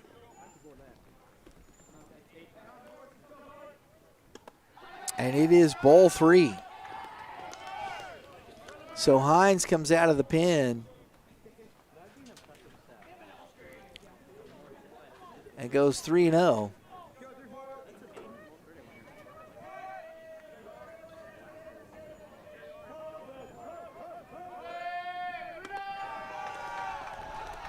And a 4-pitch walk out of the bullpen, and it is 2 on and nobody out. Back-to-back walks. Will Bierman to the plate.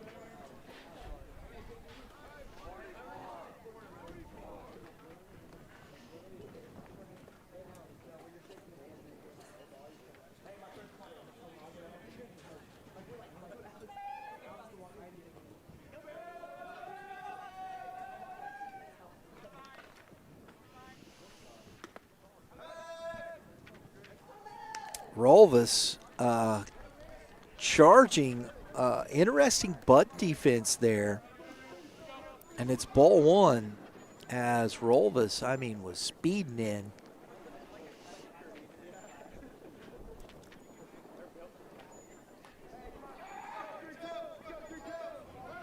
Top of the order up next. And Hines is having trouble finding the zone here. He's thrown 6 straight balls here to open his outing. And coach is checking the bullpen to make sure who's ready.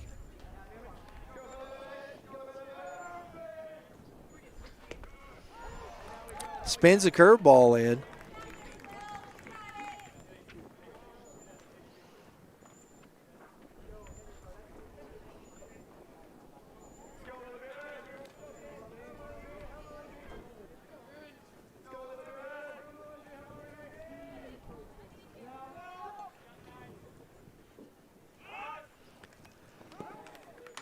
Bunt attempt, fouls it back. That was not a bad pitch to bunt on, but I think Bierman got a little anxious and stabbed at that. He lets that ball come back and get off the bat. I think he gets it down. He was in great position. I think just got a little impatient trying to wait on it. 2 balls, 2 strikes.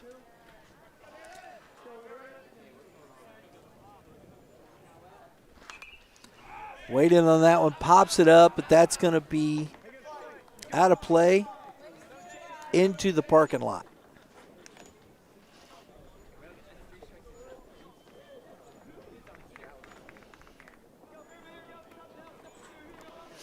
Top of the order on deck, and Henry Brent.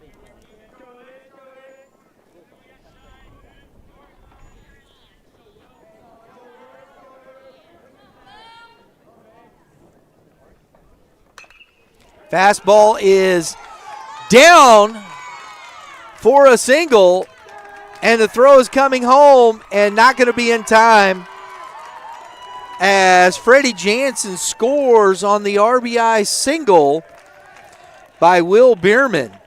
Bierman advances to second on the throw. That's why you got to hit your cutoff there. You got to maybe even come to third. I thought they might have a better shot going to third than to get Jansen at home.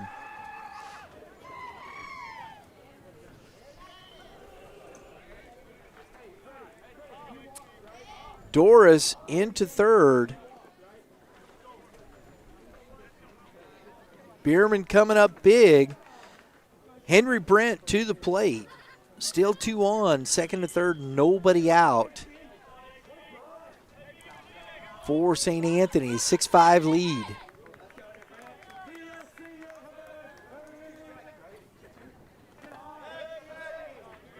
Reed drops down, blocking nicely.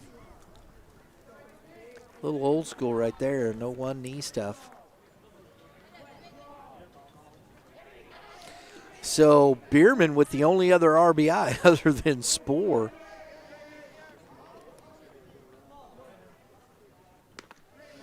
That's outside. 2 balls, no strikes.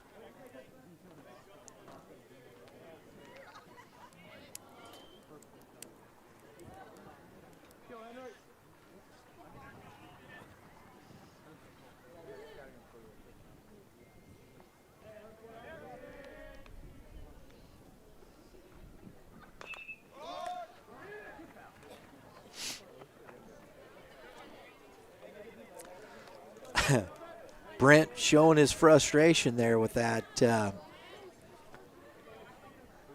swing.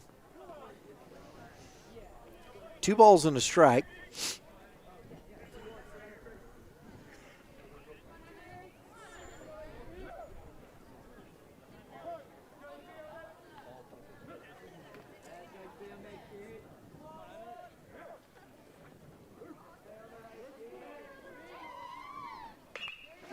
Waiting on that line drive, and he's safe back in. Nice play by Etchison.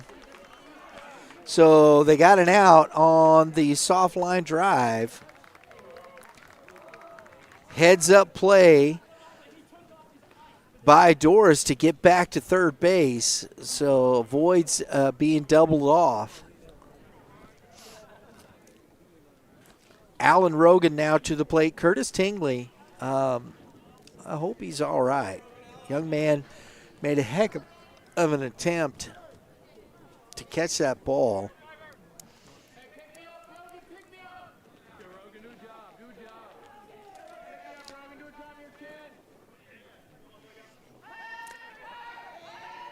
Big spot, curveballs outside. Ball 1.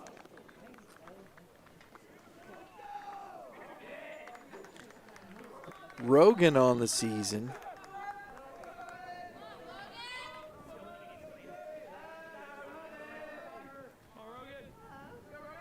Excuse me. It's Rogan Allen. Excuse me. Allen on the season.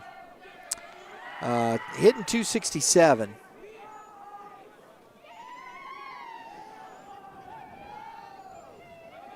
On base percentage of .507. He's got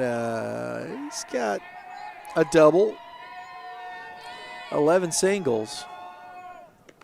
Curveball misses out. He's up 3-0. There is a base open, but then you're going to face Blake Verdine, the shortstop, hitting in the 3-hole. He's 0 for 2 with a walk and a run scored today in the 3 spot.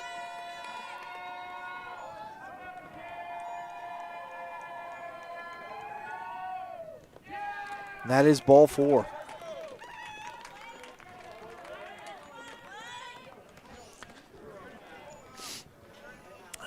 So the doghouse is full of Bulldogs.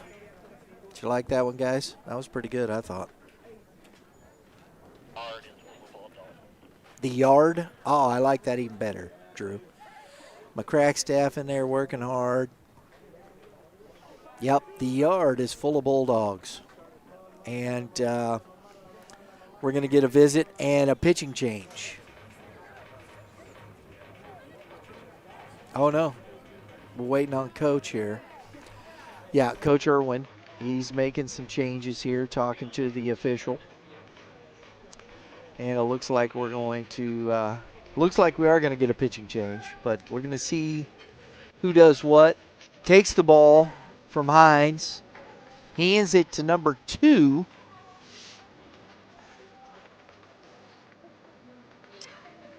Number 2 is Patty Martin. And so Martin, who was the right fielder, we're going to have to see who went out to right field, guys. If you get a chance to see that, let me know. But Martin comes in to pitch now as Hines goes out. Hines records 1 out.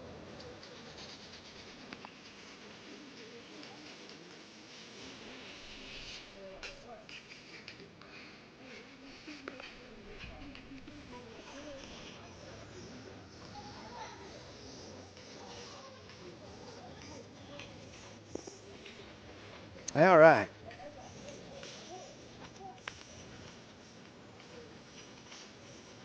You guys see a number out there? No. All right. Well, we'll find out soon enough, I'm sure. So Verdine set to face off against Patty Martin, who is 8 appearances on the season, 7 1/3 innings, a .95 ERA with he's on 1 though. He's only given up 1 earned run. That's why he's got such a low ERA. And let's see. 3 walks, 5 Ks, a .68 whip with a .077 opponent batting average against. So he's in here to shut this down for Coach Irwin.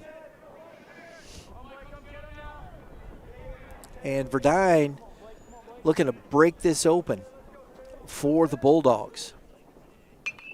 Popped up. Martin to it. Makes the catch.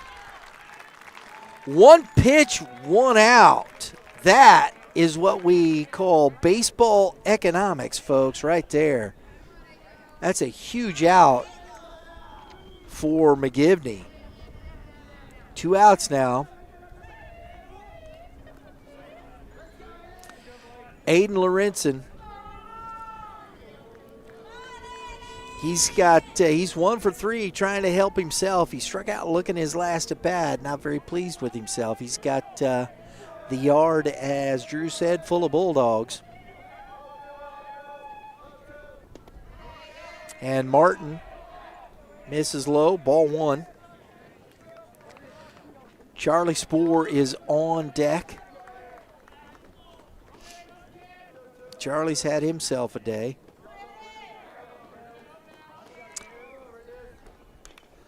Ooh, big cut right there.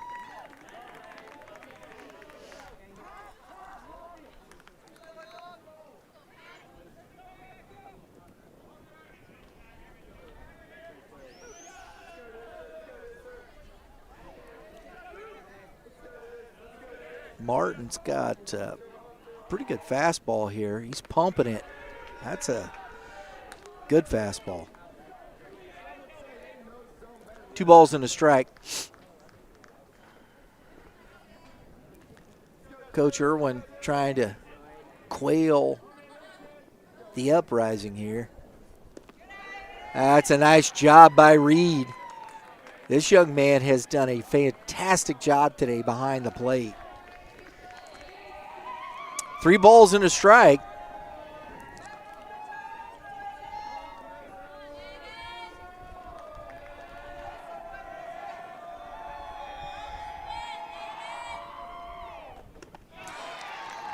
Swing and a miss. It's full. 3 balls, 2 strikes to Lorenzen. Big spot here in this game. 2 outs. Spoor is on deck.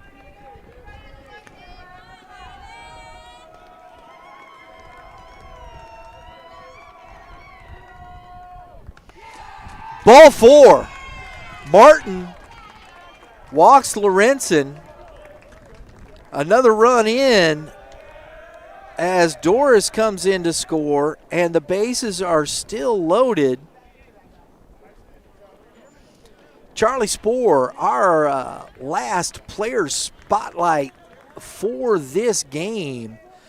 Grand slam, 5 RBIs on the day. He singled in another one. He is here in a big spot. Oh my goodness, it doesn't get much bigger than this here, folks. Spoor on the season hitting .383, a .442 on base, and a .574 slug. 3 doubles, 3 triples as he fouls one off. He's got the home run today, and he's down 0-1 to Martin. Added to his RBI total today. He had 10 going into the game. He's got 5 today. That's 15. That's having yourself a day, folks. Trying to break this one open here for the Bulldogs, and that's 1 ball, 1 strike. Martin trying to keep this game close here. Keep those 2 runs. Spoor trying to change it. Fastball misses low.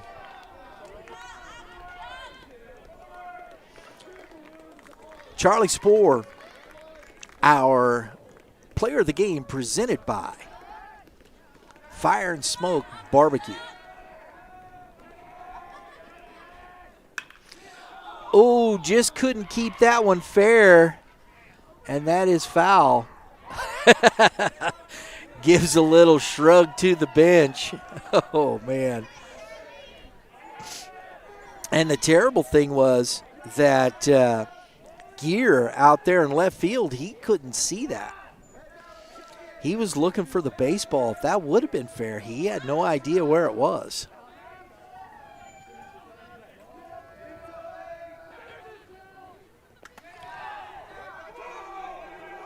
Oh, boy, that's a fortunate break for Reed as that ball spiked and hit him in the helmet, and the hesitation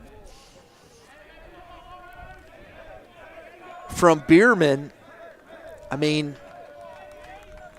trying to locate that ball quickly. 3 balls, 2 strikes to Spoor. Everybody will be off with the pitch. Ground ball to the second baseman. And that's it for that. The Bulldogs score 2, take the lead 7-5 as we head to the bottom of the 6th inning.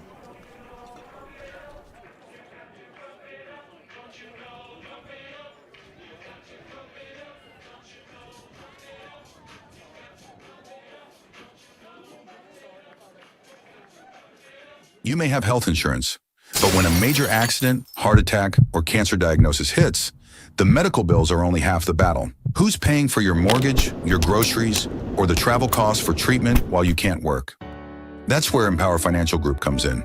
We provide supplemental benefit plans that pay cash directly to you, not the hospital. Whether it's an accident or a serious illness, you need the financial flexibility to focus on recovery and not your bank account. Visit empowerfinancialgroup.net for more details.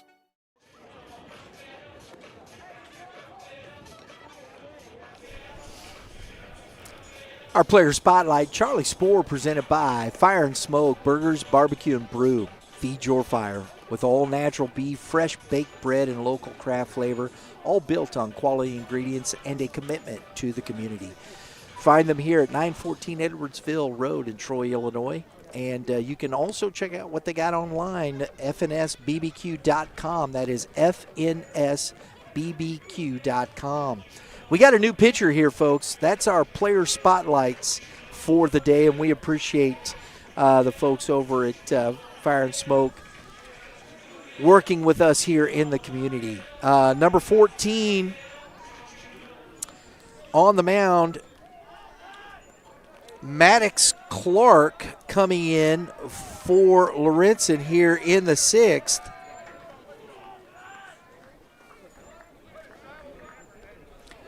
(17 2/3 innings for Clark.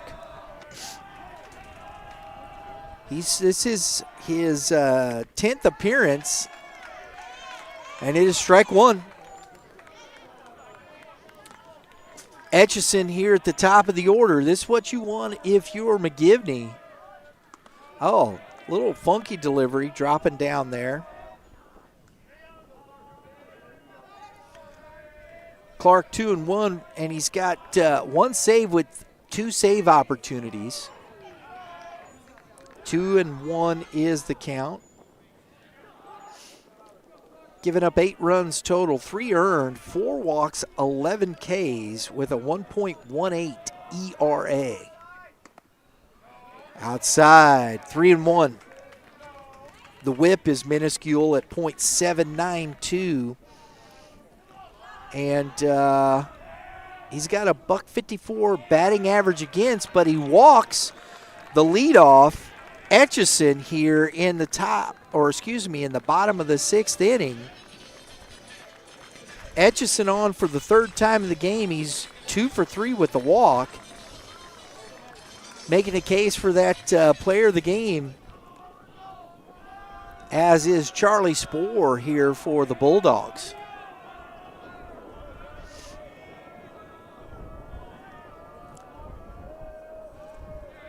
Avalos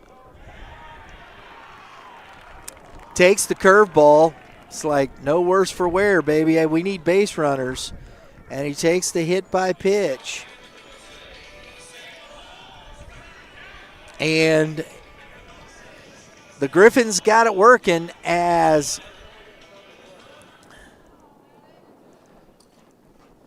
Coach Malatestinik comes out, and boy, that was a quick hook.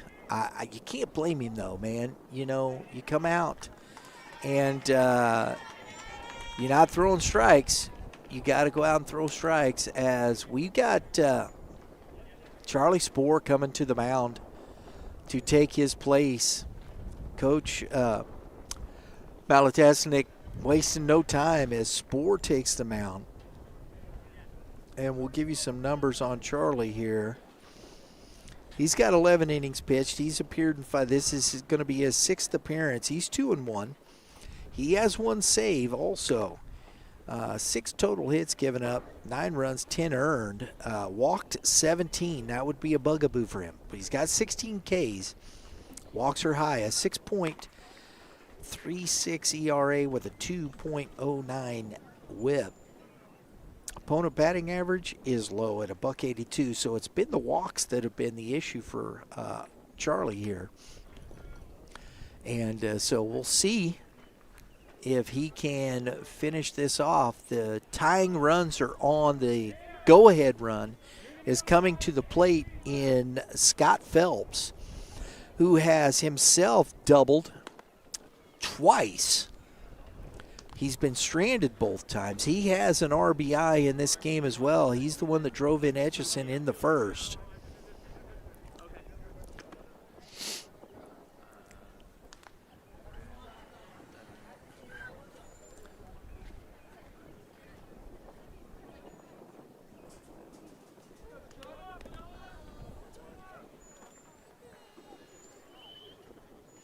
So we got a new right fielder, and we'll try and let you know who that is once we get that all squared away. We should probably see who's going to be coming in. Patty Martin's right there in the game.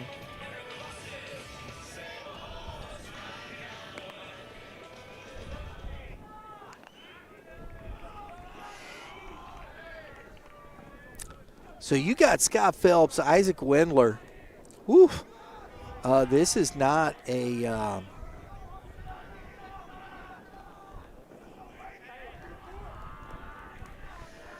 enviable position for any pitcher. Phelps been good all day from the left side. Fastball misses outside.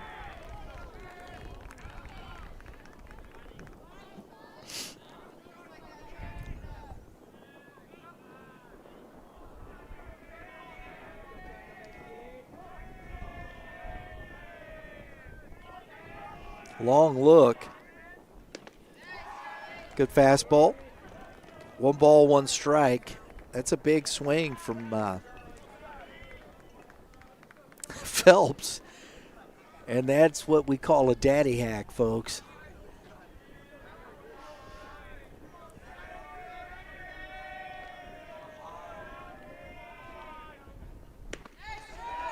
Two in a row.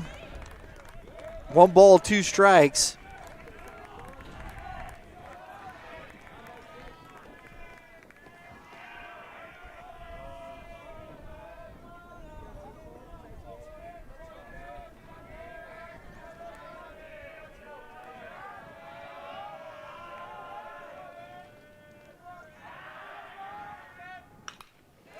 That's foul back out of play. 1-2. Looks like the defensive changes that were made here for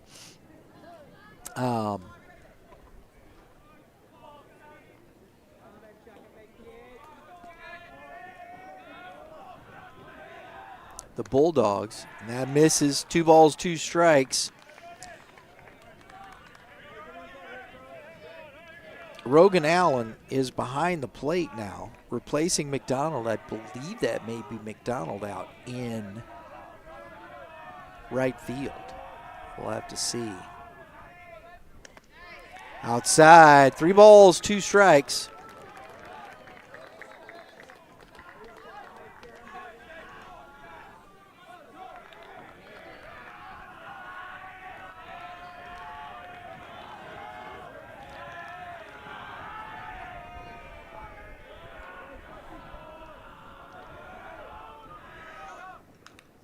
Ooh, just gets a piece of it, does Phelps. I'll tell you what, folks. This is one of those matchups. I mean, nobody wants to get in. Spoor is just saying, here's a fastball.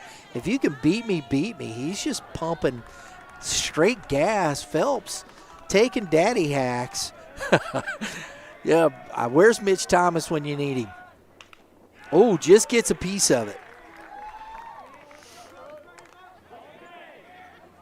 It's right up Mitch's alley right here, I'll tell you.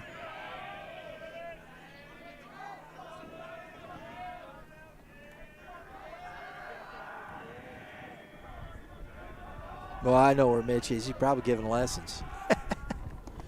And that's ball 4. That's a good AB from Phelps.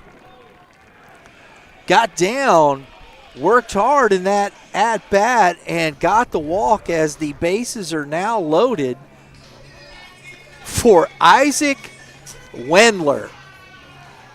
Man, this is it's interesting because we're just kind of waiting. He hits one off the bottom of the wall, his last at bat.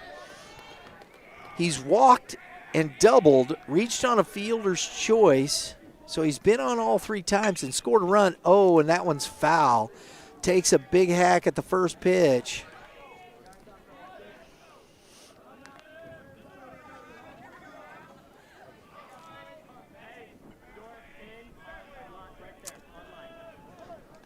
In at the corners, double play depth up the middle, straight away in the outfield, and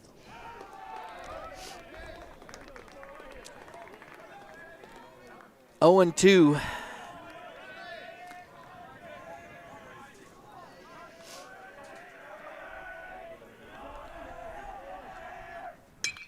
Wendler gets one up. Is it stay fair? And it's gone! Wendler, grand slam, bottom of the 6th inning off Charlie Spoor. The second grand slam of this game. Oh my goodness, folks.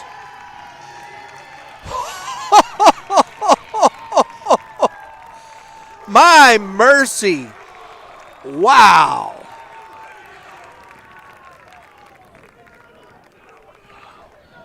Wendler getting it done.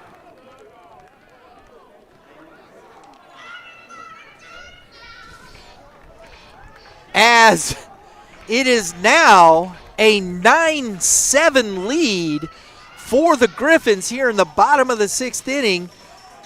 And there is still nobody out as that ball is fouled back out of play by Jack Hunter for strike 1. Spoor gives up the home run. 1 ball, 1 strike. Oh my goodness. 2-1 now.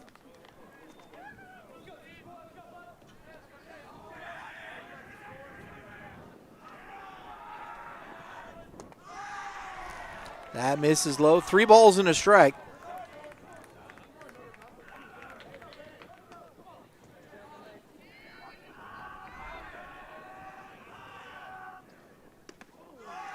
And ball 4, so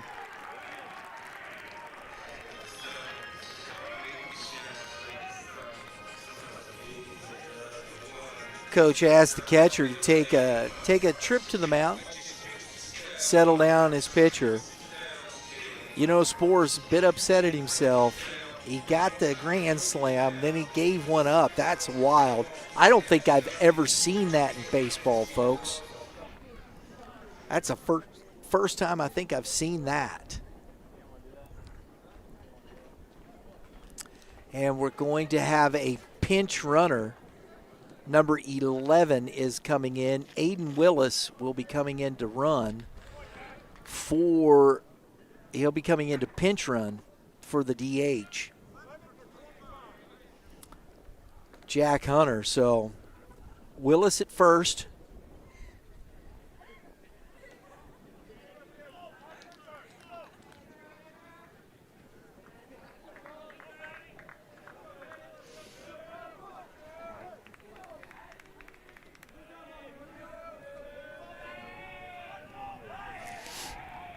Spore, fastball. Martin fouls it straight back for strike one.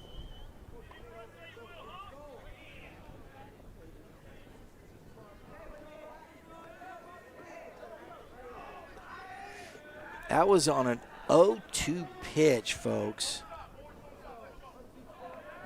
An 0-2 pitch, and Windler gets the fastball and drives it out of the park.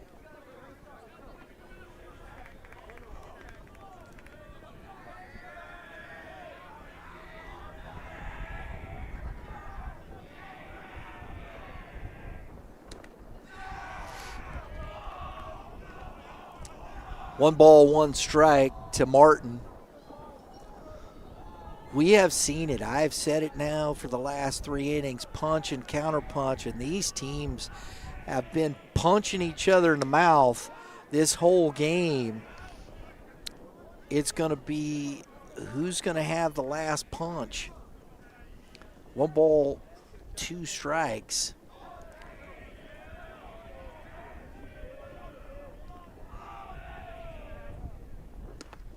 Misses in. 2-2. Somebody from the dugout asking him to take a fastball in the ribs. I just don't think that's a wise decision, personally.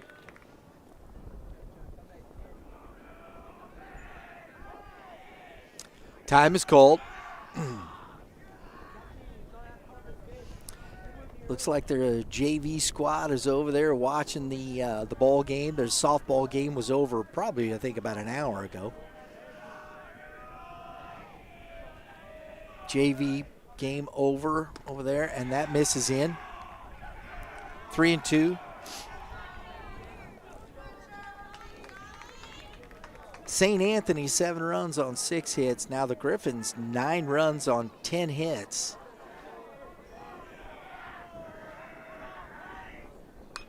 Fastball gets in on his hands and woohoo! Just misses the Yukon.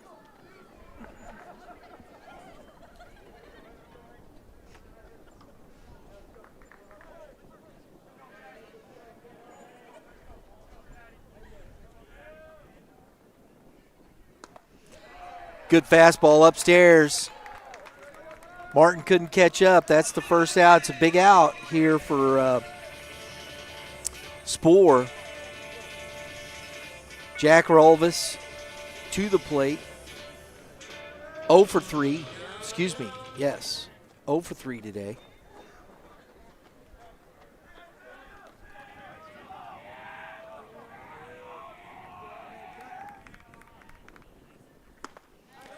Takes a big swing. That's a miss. Strike 1.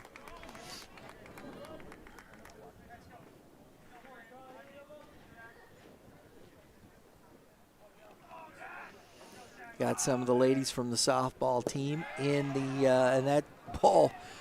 Wow. There we have our first Top Gun of the day right there, folks. Buzz in the tower. And that's a negative, Ghost Rider. The pattern is full. 1 ball, 1 strike.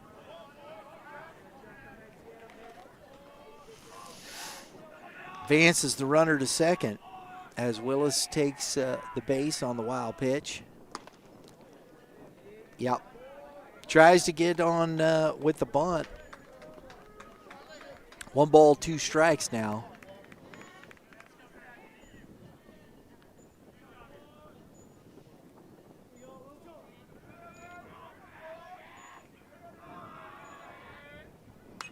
Popped up. Out of play. Oh! And it got the Ford Explorer this time. Not good. Not good.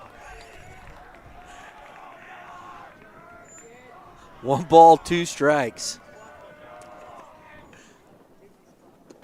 Oh, there you go. Nice job by Spoor dropping the curveball in. Gets Rolvis looking. 2 outs. Grant Reed to the plate. Reed has walked twice, scored once. He's 0 for 1.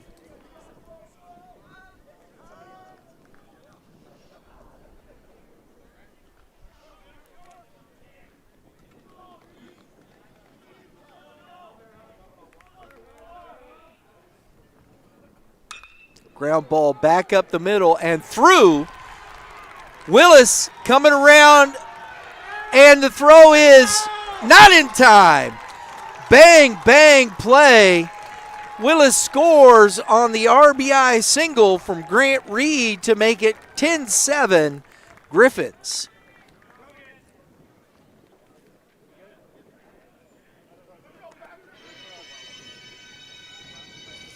Reed advances on the throw home.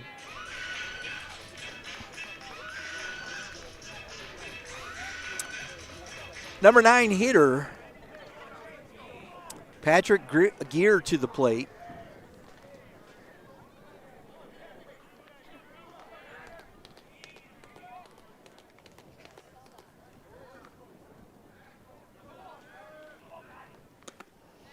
This is outside, ball 1.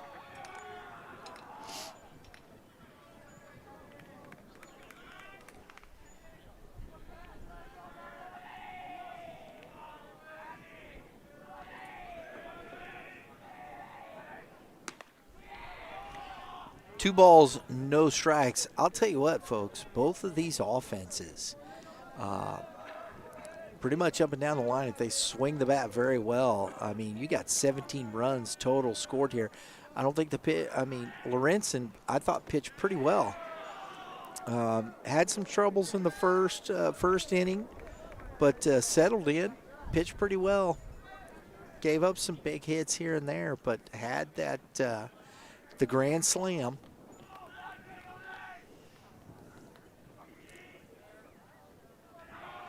Excuse me. He had only given up the 3 runs, after he limited damage in the early innings. And then Danko had the grand slam in the 3rd where he struggled after 2 hit by pitch and base on balls, but pitched pretty well into the 5th inning or 6th inning. 3 balls, 2 strikes. Where he walked the lead off, and that's kind of where the Griffins got going there. Or the Bulldogs got going there in the 6th, got 2 more.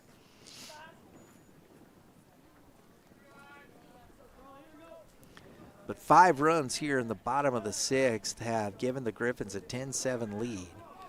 And it'll be interesting to see who comes out for that 7th inning with the save opportunity. And that's grounded foul. Nice glove work out of the dugout there. Yeah, just throw it to the coach, bro.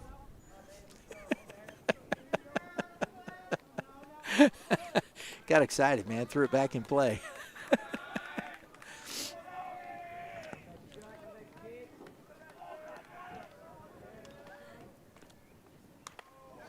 Oh, that's a foul ball. That hit right off the end of the knob of the bat. And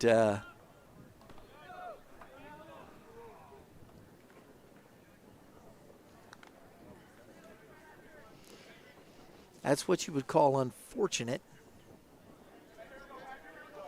But it does happen. Gear steps back in the box. 3 balls, 2 strikes, 2 outs. Runner at second.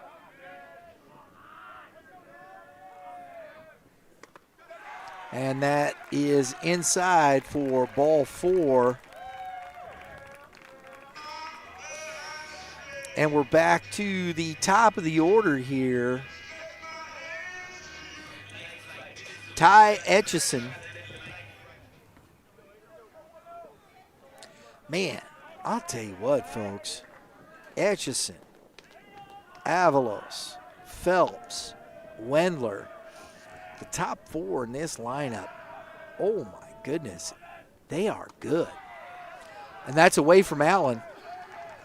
Popped out of his glove, and everybody advances 90 feet.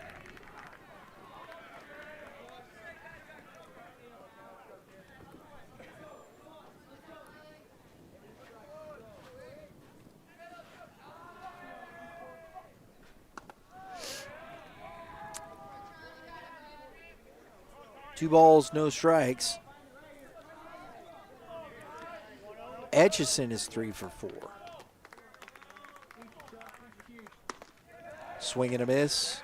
That's 2-1. Avalos, 1 for 3, was hit by a pitch. Phelps, he is 3 for 4. 2 doubles and a single.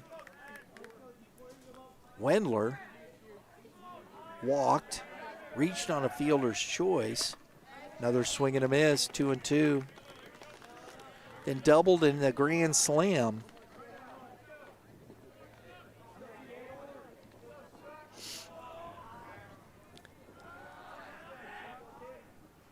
Two for 3. And it's full. I mean, you just look it up and down here at what these guys have done. Wow. And you got Jack Hunter, who's also and that's a strikeout. He's 1 for 3. So Spoor finishes it, getting the strikeout of Etchison, swinging for the 3rd out. Well, we're heading to it. Bottom of the 3rd inning, or bottom of the 7th inning. And here we go. We'll be right back.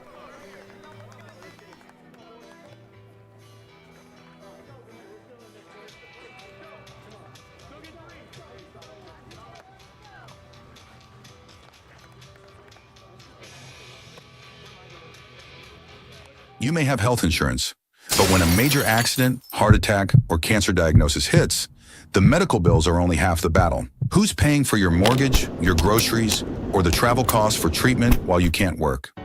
That's where Empower Financial Group comes in. We provide supplemental benefit plans that pay cash directly to you, not the hospital.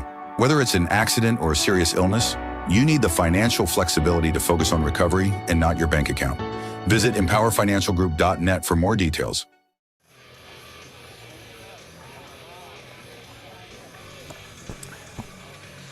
I'll tell you what, folks, Mariano Rivera and Metallica will forever be etched in baseball in the bottom or in any kind of save situation.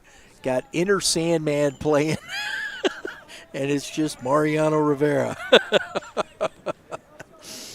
Patty Martin, though, is on the mound.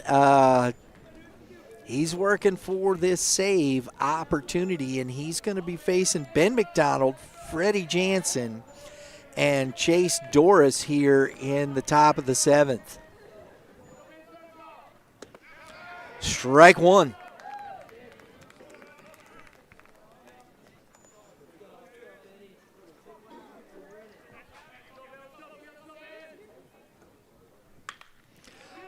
Soft ground ball. Third base up, Phelps. Nice play. Got in on his hands, jammed him, and he slow roller. Out number 1.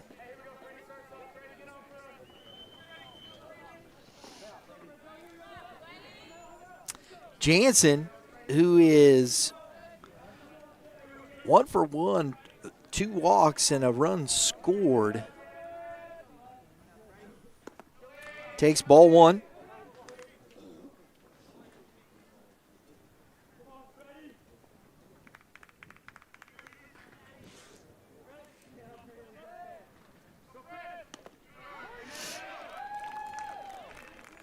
1 ball, 1 strike. I'll tell you, folks, Isaac Wendler looks, if Martin finishes this out, our player of the game for McGivney.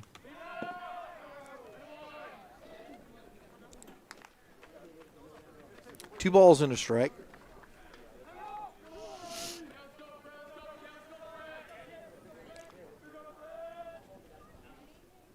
Charlie Spohr ignited this team. I know it's tough with the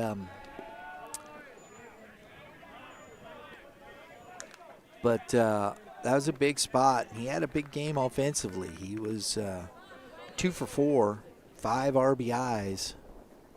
We'll see what happens here as they continue to try to get back here. And that's a walk.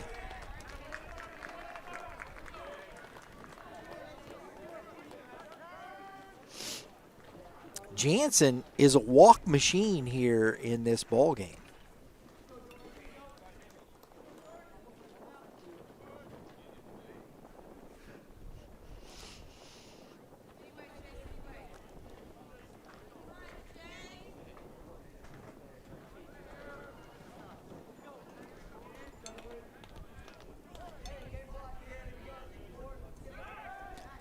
Throw over. And it's just kind of half-hearted throw over.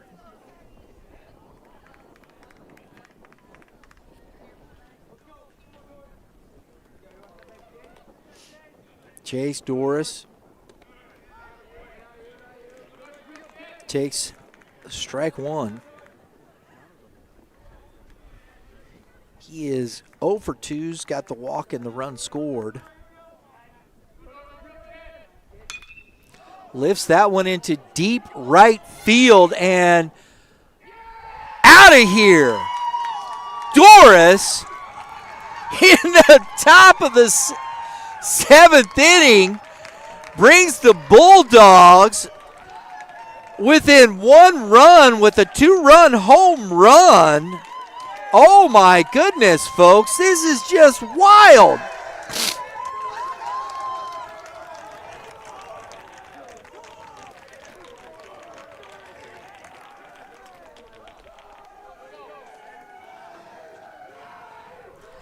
That is the 4th home run of this ball game.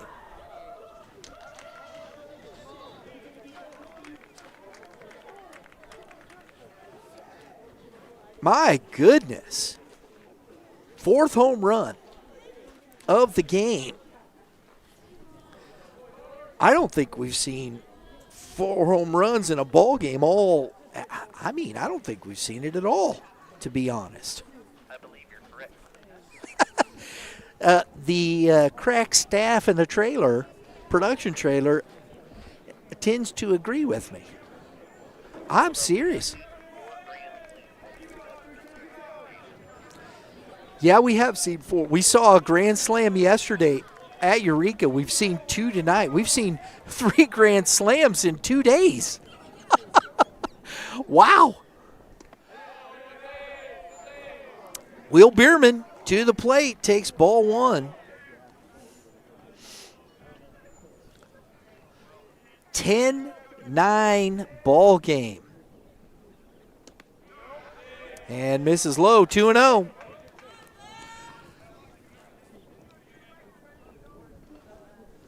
Free bases will hurt you. The pitching coach over there for McGivney is getting his exercise in. As that's 3-0 now.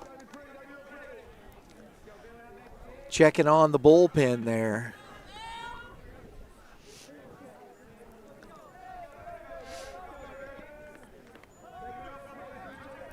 Got to get the phones, in the bullpens like in the big leagues, right, folks? I don't think they got that in the budget. That's a strike at the knees. 3 balls and a strike. Bierman taken all the way.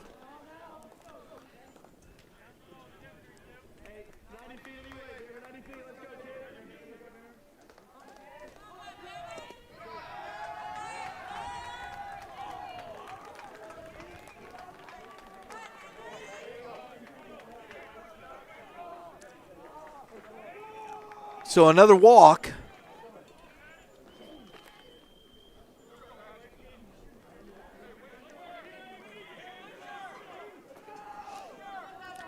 And back to the top of the order with Henry Brent.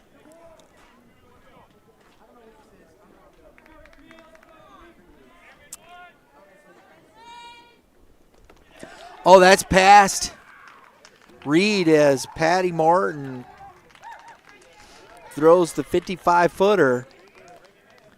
And the runner advances on the wild pitch. That erases the double play opportunity.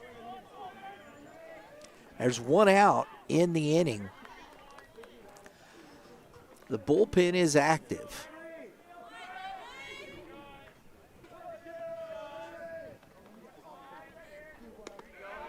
Martin pumps a strike after the wild pitch. 1 ball, 1 strike.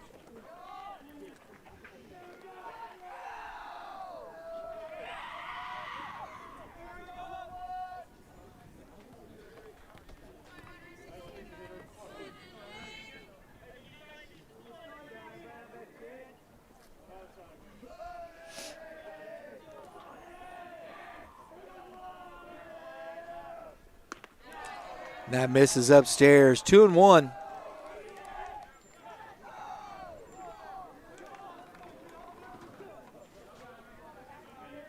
Last time we saw Brent, he had lined out to the shortstop, not happy with his at-bat. Popped up, and that is going to be out of play.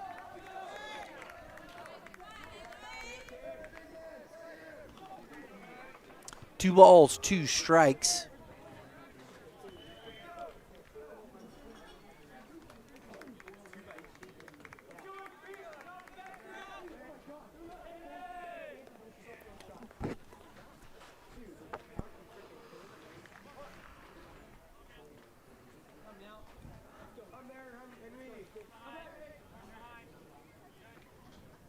Curveball into right field.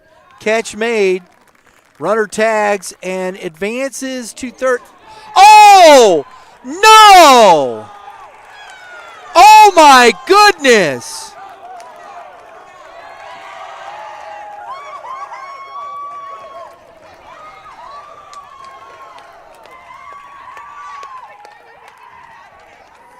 The throw goes out of play, and the run scores. Oh, my goodness.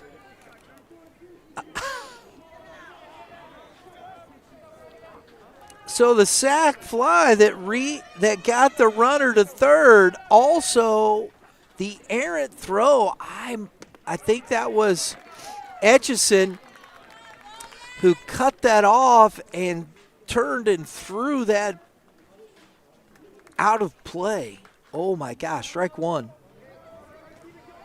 We have seen just about everything you can see in this game, folks. 2 strikes now. And it is a 10-10 tie. And you know the thing about it is here, folks, the light is getting low. And I'll tell you, there's no lights on this field. That is fouled back out of play. And we're running low on baseballs. Martin 0-2. Wow. 2 walks in the inning. Walks will come back to bite you, folks. That misses low.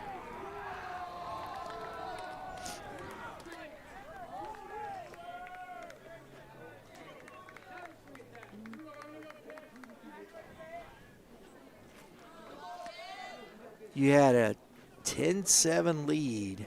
3 runs have scored, and the last one, swing and a miss, and he's out. Throws it down anyway, might as well. Wow, we head to the bottom of the 7th. Score tied at 10.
Well, here we go. Wow. This one to me, folks, it's kind of inexplicable here what's going on. We got a new pitcher in number 7, Hayden Busher.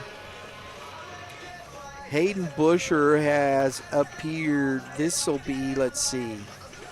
He's got 20 and a third. This is his 9th appearance.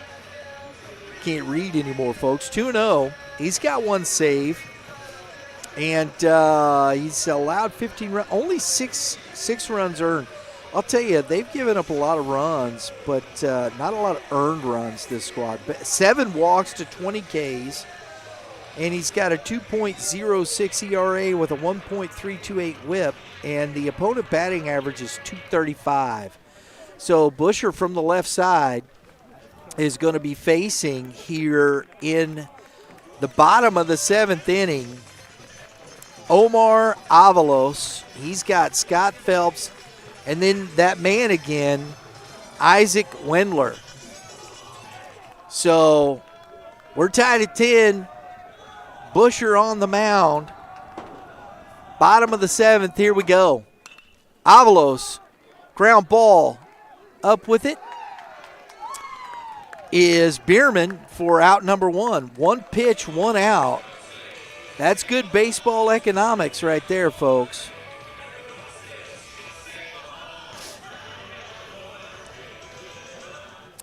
Sharing a little information, here is Scott Phelps.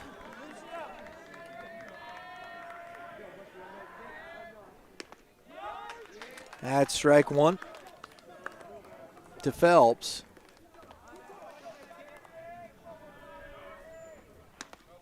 That missed upstairs. 1 ball, 1 strike.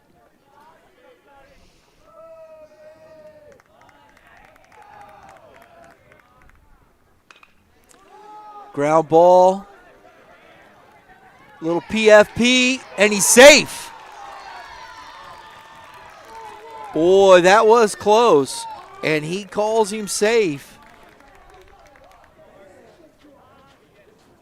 Infield single.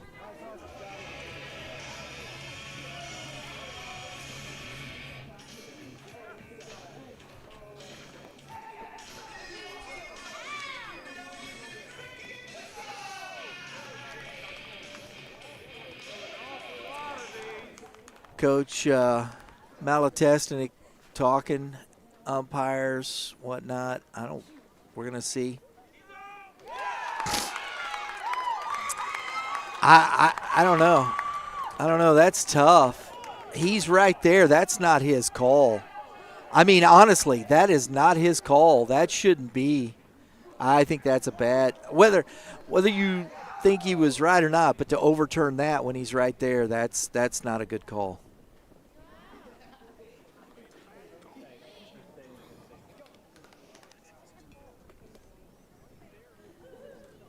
Because the first base, now if he's in the C slot, I can see asking that, but that's bad. That's bad umpiring right there, folks. I don't care. I have no dog in the fight. I mean, he made the call over there, whether you think he missed it or not. Couldn't really tell. It was bang, bang. But you don't overturn that call right there.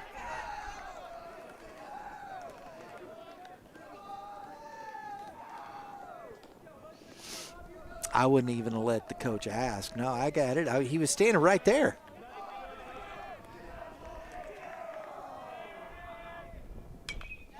Wendler down quickly, 0-2.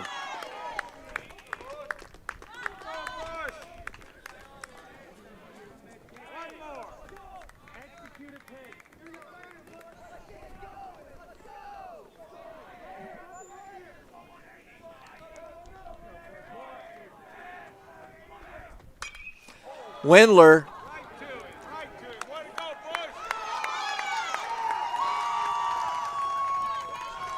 lines out to the center fielder, and that's 3 up, 3 down for the first time here in this game.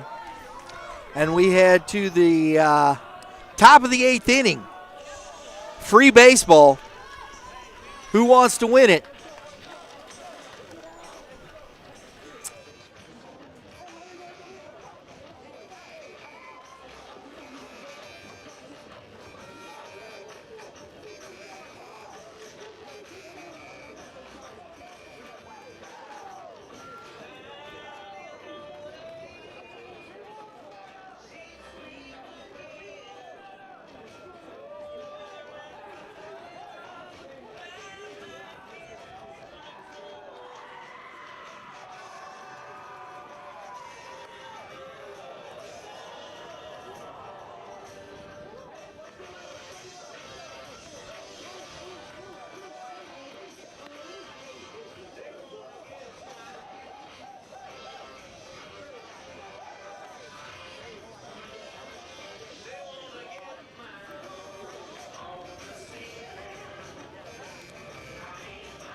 Well, here we are, folks. We've seen a few extra inning games. The problem is here with this one, we're losing daylight.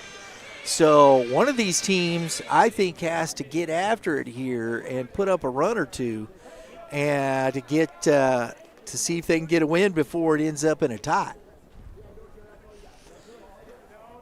Blake Verdine to the plate.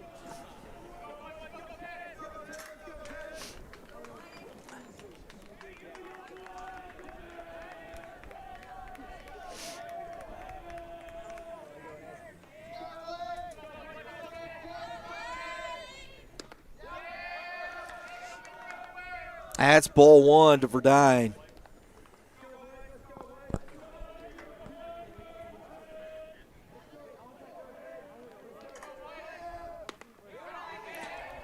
One ball, one strike. 10-10. 10 runs, 7 hits for St. Anthony. 10 runs, 11 hits for the Griffins. Lorenzen on deck, and that is 2-1 now. Patty Martin back out on the mound. There is activity in the bullpen, so they still got that, but Martin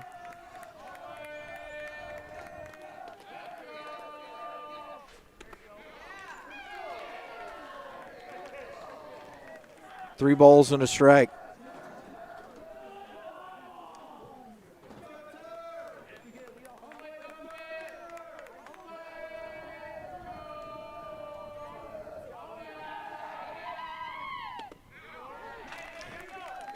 Three balls, two strikes.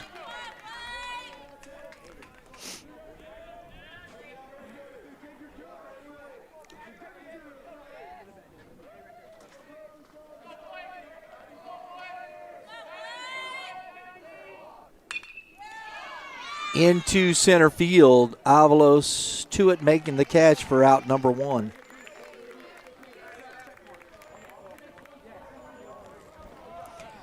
Aiden Lorenzen, 1 for 3 with a walk. Pitched a really good ball game, this young man did.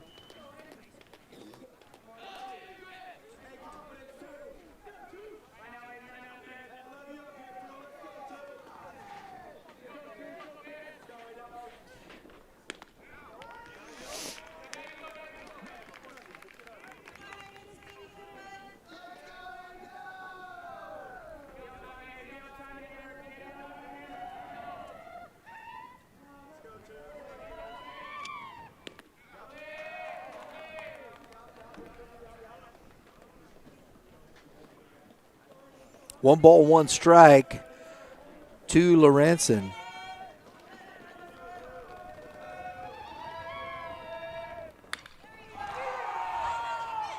That is gone! Lorenzen breaks the tie. Top of the 8th with a solo bomb with one out.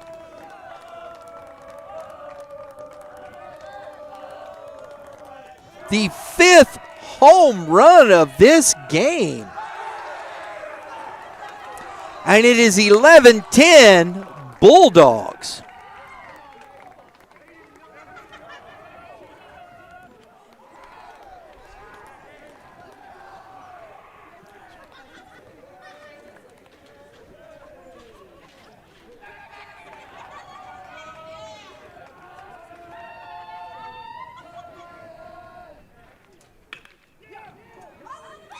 Ground ball, the shortstop etched up with it and pulls him off the base. Etchison with the errant throw.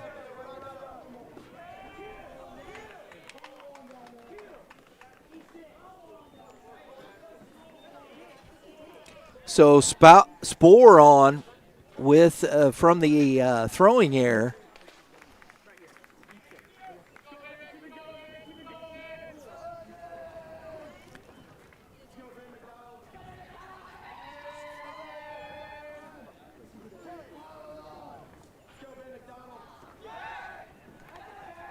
Throw over. He's back in time. Ben McDonald to the plate. McDonald is 0 for 4 today. He did reach on the fielder's choice. Was stranded at second base. Lines one into right field. Catch is made. That is number 3 out there. That's Quentin. Excuse me, no. 1, 2. That is Taven Yates making the catch. That's 2 outs now.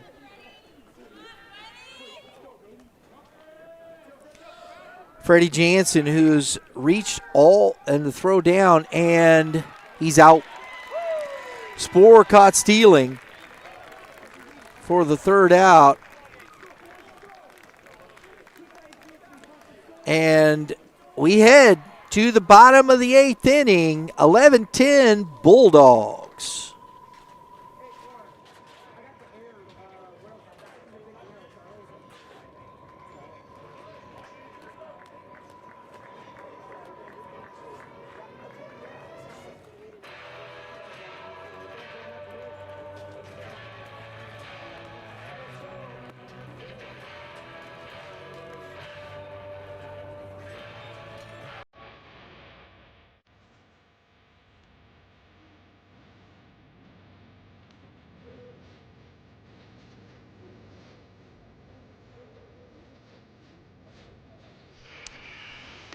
Well, folks, here it is.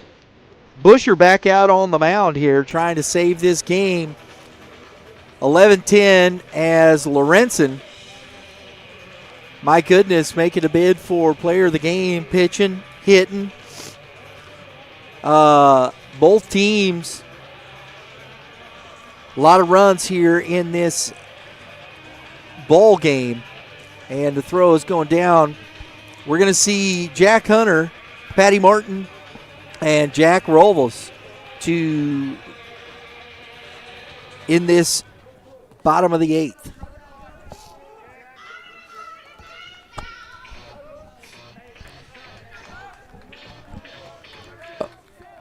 Oh, the dust here, folks. Man, my nose is all jacked up. Sorry, I'm trying not to sniff into the microphone. Some allergies popping up. Busher right to it, strike 1.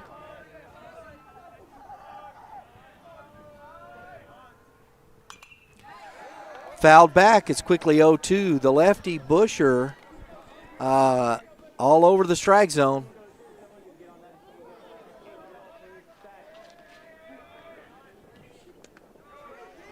It's outside. 1 ball, 2 strikes.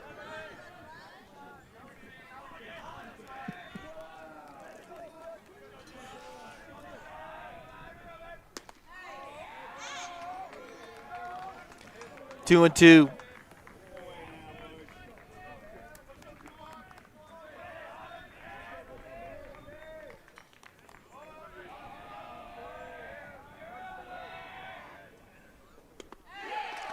Good off speed right over the top. Hunter down on strikes for out number 1.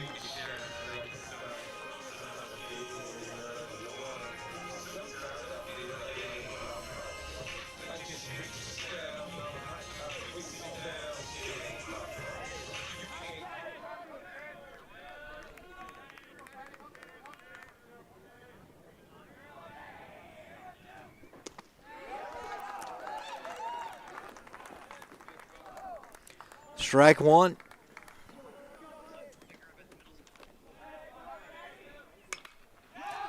Off the end of the bat, Martin. Nice catch by the shortstop, Verdine. That is the second out. That's a tough play. And the Griffins down to their last out here in Rolvis.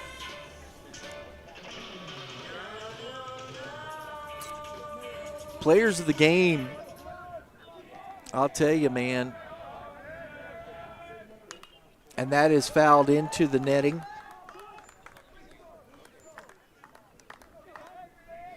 Might have to be this kid with the save here, too. Goodness, there's all kinds of it.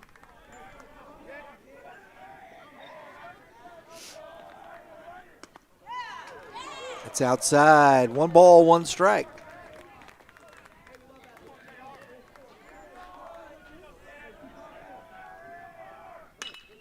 Ground ball back up the middle. To it is Bierman. He hung the bag. He hung the bag, and in 8 innings, St. Anthony prevails 11-10 and takes the win over Father McGivney. And that is the ball game. Our players of the game for Father McGivney, we've got Isaac Wendler with the grand slam. And on the other side, folks, it's got to be Lorenzen and then Busher coming in and saving it. Lorenzen with the game-winning home run, pitch 5 strong. We'll have the player of the game interviews for you on our social media following the game. Thanks for tuning in. If you want to subscribe, please do. Appreciate it. Hope you've enjoyed the game. Folks, thanks for tuning in. Have a great day in the Lord, and good night from the ballpark.